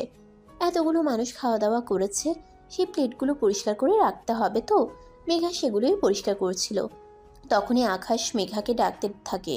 এই মেঘা, একটু তাড়াতাড়ি রুমে আসো তো, একটা জরুরি কাজ আছে। আপুকে বলো কি তোমার জরুরি কাজ করে দিতে। আমি আমার হাতের কাজ শেষ করে তারপর আসছি। আপুকে দিয়ে যদি কাজটা করানো যেত তাহলে অবশ্যই আমি তোমাকে বলতাম না ওই কাজটা তোমাকেই করতে হবে। তাই তাড়াতাড়ি চলে আসো। আচ্ছা ঠিক আছে, তুমি ওয়েট করো, আমি আসছি। এই বলে মেঘা নিজের হাতের কাজ শেষ করে তারপর রুমের দিকে অগ্রসর হলো। আর তখনই রিয়া আবার তার সামনে এসে দাঁড়ালো। তা ম্যাডাম, বান্ধবী কাল রাতে কেমন খেলেছিলেন বললেন না তো একটু আমাকে। হাজার হলো তো আমি আপনার বান্ধবী, একটু হলো বলা উচিত ছিল। নিজে একটা বাড়ি করে নাও, তাহলেই তো তুমি তোমার জামাইয়ের সঙ্গে খেলে মজা নিতে পারো। আমাকে কেন বলছো? আমি না তোমার ছোট ভাইয়ের বউ হই। ছোট ভাইয়ের বউকে এইসব কথা বলতে হয় না, বুঝলা? আমার তো আর তোমার মতো জুনিয়র বয়ফ্রেন্ড নাই, তাহলে আমি কাকে বিয়ে করব? তোমরা দেখে শুনে একটা ছেলের সঙ্গে আমাকে বিয়ে দিয়ে দাও, তারপর না হয় তার সঙ্গে T20 খেলবো। আরও তো খেলা ইচ্ছা করে, আমারও তো খেলতে ইচ্ছা করে। ঠিক আছে মিস ননদিনী, আপনার এত চিন্তার কোনো কারণ নেই। আমি কালকে শ্বশুর আব্বুর সঙ্গে কথা বলে আপনার বিয়ের ব্যবস্থা করছি। তারপর আপনি আপনার জামাইকে নিয়ে যা ইচ্ছা তাই করবেন, কিন্তু দয়া করে ছোট ভাইয়ের বউয়ের সঙ্গে এইসব কথা বলতে আসবেন না। লজ্জার ব্যাপার, বুঝতে পেরেছেন? বুঝতে না পারলেও বুঝে নেব। এখন আপনি আপনার রুমে যান, আপনার জামাই অনেকক্ষণ ধরে আপনার জন্য অপেক্ষা করছে, তার বুঝি তর সইছে না। চলুন তাড়াতাড়ি। মেঘা তখন রিয়ার কথার কোনো উত্তর না দিয়ে চুপচাপ রুমে চলে গেল। আর এদিকে আকাশ মেঘাকে দেখে রাগে গজগজ করতে করতে বলল। আমি সেই কখন থেকে রুমে বসে তোমার জন্য অপেক্ষা করছি, আর এতক্ষণে তোমার আসার সময় হলো? এভাবে বুঝি কেউ নিজের জামাইকে অপেক্ষা করায়? কি করব মিস্টার জুনিয়র রোমান্টিক জামাই? শ্বশুরবাড়িতে নতুন বউ, শ্বশুরবাড়ি সবাই মন জয় করে চলতে হবে, তাই তো রান্না করে একটু কাজ করছিলাম। যাই হোক, এবার আপনার মন জয় করে নেব। তাহলে শ্বশুরবাড়ির সব মানুষ নিয়েই থাকতে জামাইয়ের কাছে কেন আসতে গেলে? জামাইয়ের কাছে থাকলে তো জামাইকে সব সময় ভালোবাসতে হবে, জামাইয়ের মন রক্ষা করতে হবে। কিন্তু তুমি তো শুধু শ্বশুরবাড়ির মানুষের মনের চিন্তাই করো। আরে মিস্টার জামাই, এবার তো বললাম আমি আপনার মনের আশা পূরণ করব। চলুন বিছানায়। এই বলে মেঘা রুমের দরজাটা বন্ধ করে দিল। আর তারপর আকাশের কাছে এগোতে লাগলো। মেঘার চোখ দুটো যেন নেশা হয়। আকাশ শুধু এই চোখ দুটোর দিকেই তাকিয়ে আছে। প্রথম দিন যখন আকাশ মেঘাকে দেখেছিল, মেঘার এই চোখ দুটো দেখে আকাশ মেঘার প্রেমে পড়ে গেছিল। আজ আবারও মনে হচ্ছে সে মেঘার এই নেশাময় চোখ দুটো দেখে প্রেমে পড়ে গেছে। মেঘা আকাশের দিকে এগিয়ে আস্তে আস্তে আকাশকে বলল। কালকে তোমার বাড়িতে কোনো মেহমান নেই, তাই সকাল সকাল ঘুম থেকে ওঠারও কোনো তাড়া নেই। তাই ভাবছি আজ সারা রাত তোমার সঙ্গে খেলবো। হয়েছে হয়েছে, আমাকে পাম দেওয়ার কোনো প্রয়োজন নেই। আমি খুব ভালো করেই জানি তুমি একটু পরেই ঘুমিয়ে পড়বে, আমার আর আদর দেবে না, কারণ সারাদিন তুমি অনেক পরিশ্রম করেছো। একটু পরেই বলবে আমার খুব টায়ার্ড লাগছে। না মিস্টার জামাই, একদমই নয়। আমি আপনাকে এই কথা কখনোই বলবো না। আজ সত্যি সারা রাত আপনার সঙ্গে T20 খেলবো। সত্যি বলছো তো? তাহলে চলো শুরু করা যাক। এই বলে আকাশ নিজের কাছে টেনে নিল। আর তারপরেই শুরু করলো ভালোবাসার পর্ব। এভাবে সারা রাত ধরে চললো তাতে ভালোবাসার আদান প্রদান। সত্যিই তারা দুজন দুজনকে পেয়ে অনেক খুশি, কারণ দুজন দুজনের মনের মতো দুজনকে পেয়েছে।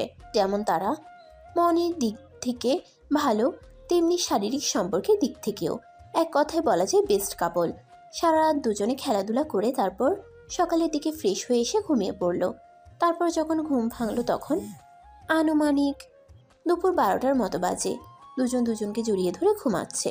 আর সবচেয়ে অবাক করার ব্যাপার হলো দুজন তখনও কাপড়বিহীন অবস্থায় রয়েছে।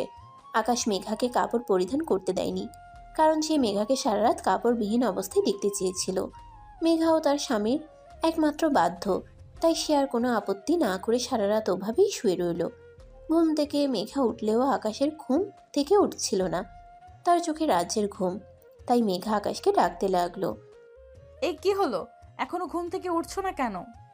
দুপুর তো হয়ে গেল, এখন ঘুম থেকে ওঠো। না, একদমই নয়। আজ সারাদিন তোমাকে বুকে জড়িয়ে রেখে ঘুমাবো। তুমি কোনো কথা না বলে চুপচাপ আমার বুকের উপর শুয়ে থাকো। আরে বাবা, এটা বললে হয় নাকি? আমার তো পেটে ক্ষুধা লেগেছে, কিছু খেতে হবে। ঘুম থেকে ওঠো। আরে আমি তোমাকে বললাম না চুপচাপ শুয়ে থাকো, কোনো কথা বলবে না। আমি তো আছি, আমি তোমায় ভালোবাসা দিব, আদর খাওয়াই দিব, এগুলোতেই পেট ভরে যাবে, খাবার খেতে হবে না। ভালোবাসা দিয়ে শুধু মন ভরে, পেট ভরে না। না হলে নাই, কিন্তু আমি এখন কোনো কথা শুনতে চাই না। এখন তুমি চুপচাপ আমার বুকের উপর শুয়ে থাকো। তোমাকে বুকে নিয়ে ঘুমাতে যে কি শান্তি লাগে সেটা এখন আমি বুঝতে পেরেছি। মেঘা তখন আর কোনো কথাই বলল না, চুপচাপ আকাশের বুকের উপরে শুয়ে রইল। আর এভাবেই কেটে গেল সেদিন। তার দিকে দুজনেই ঘুম থেকে উঠে ফ্রেশ হয়ে নিচে গেল। আকাশের আম্মু তখন সবার জন্য চা বানিয়ে নাস্তার ব্যবস্থা করেছে। সবাই মিলে ড্রয়িং রুমে বসে নাস্তা করলো। আর তখনই আকাশের আব্বু আকাশ আর মেঘাকে উদ্দেশ্য করে বলল, আমি ঠিক করেছি তোমরা দুইজন একটু বাইরে থেকে ঘুরে আসবে, হানিমুনটাও সেরে আসো। আব্বু, এত তাড়াতাড়ি? তাছাড়া সামনে তো এক্সাম আছে।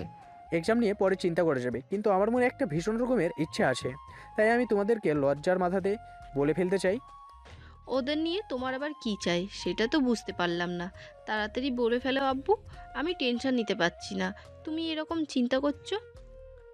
আসলে আমি চাই আমাদের বাড়িতে ছোট্ট একটা পুচকে আসুক, যে সারাদিন আমাদের বাড়িটাকে হাসি আনন্দে মাতিয়ে রাখবে। ওরে বাবা রে বাবা, তোমার এইটুকুনি পিচ্ছি একটা ছেলে, তার কাছ থেকে তুমি পুচকে আশা করছো? আমার ছেলে এখন আর ছোট নয়, আমার ছেলে যথেষ্ট বড় হয়েছে, তাই না বাবা? হ্যাঁ, একদমই তাই। তুমি কোনো চিন্তা করো না, 1 বছরের মধ্যেই তোমাকে দাদু ডাক শুনিয়ে ছাড়বো। আমার উপর ভরসা রাখো। এই বলে আকাশ তখনই একটা শয়তানি মার্কা হাসি দিয়ে মেঘার দিকে তাকালো। আর মেঘা তো এদিকে লজ্জায় একদম শেষ হয়ে যাচ্ছে, ভাবতেই পারেনি আর আকাশও এরকম যে সবার সামনে এভাবে বলতে হয়। মেঘা অনেকটা লজ্জা পেয়ে দৌড়ে রুমে চলে গেল। আর তখনই আকাশ তার পিছন পিছন রুমে চলে আসলো। মেঘাকে তখন সে বলতে লাগলো, হলো, তুমি এভাবে দৌড়ে সবার সামনে থেকে রুমে চলে আসলে কেন? তাহলে কি করব? আমি কি তোমার মতন নাকি? তুমি সবার সামনে এভাবে বলতে পারলে? একটু লজ্জা করলো না? লজ্জা করবে কেন? আমি তো আমার বউকে ভালোবাসার কথাই বলেছি, এছাড়া তো অন্য কিছু বলিনি। তাছাড়া আমারও তো ইচ্ছে করে বাবা ডাক শুনতে। তাই বুঝি? হ্যাঁ গো বউ, তাই। এই বলে আকাশ মেঘাকে নিজের কাছে টেনে নিল। আর মেঘাকে জড়িয়ে ধরে তার কপালে একটা ছোট্ট ভালোবাসার পরশ এঁকে দিল। এভাবেই শুরু হলো তাদের দুষ্টু মিষ্টি প্রেমের গল্প। যাই হোক ভিউয়ার্স, আমাদের আজকের গল্পটা এই পর্যন্তই ছিল। গল্পটা কেমন লেগেছে অবশ্যই কমেন্টে জানাবেন। সবাই ভালো থাকবেন, সুস্থ থাকবেন। আর আবারও দেখা হবে নতুন কোনো প্রেমের গল্পে।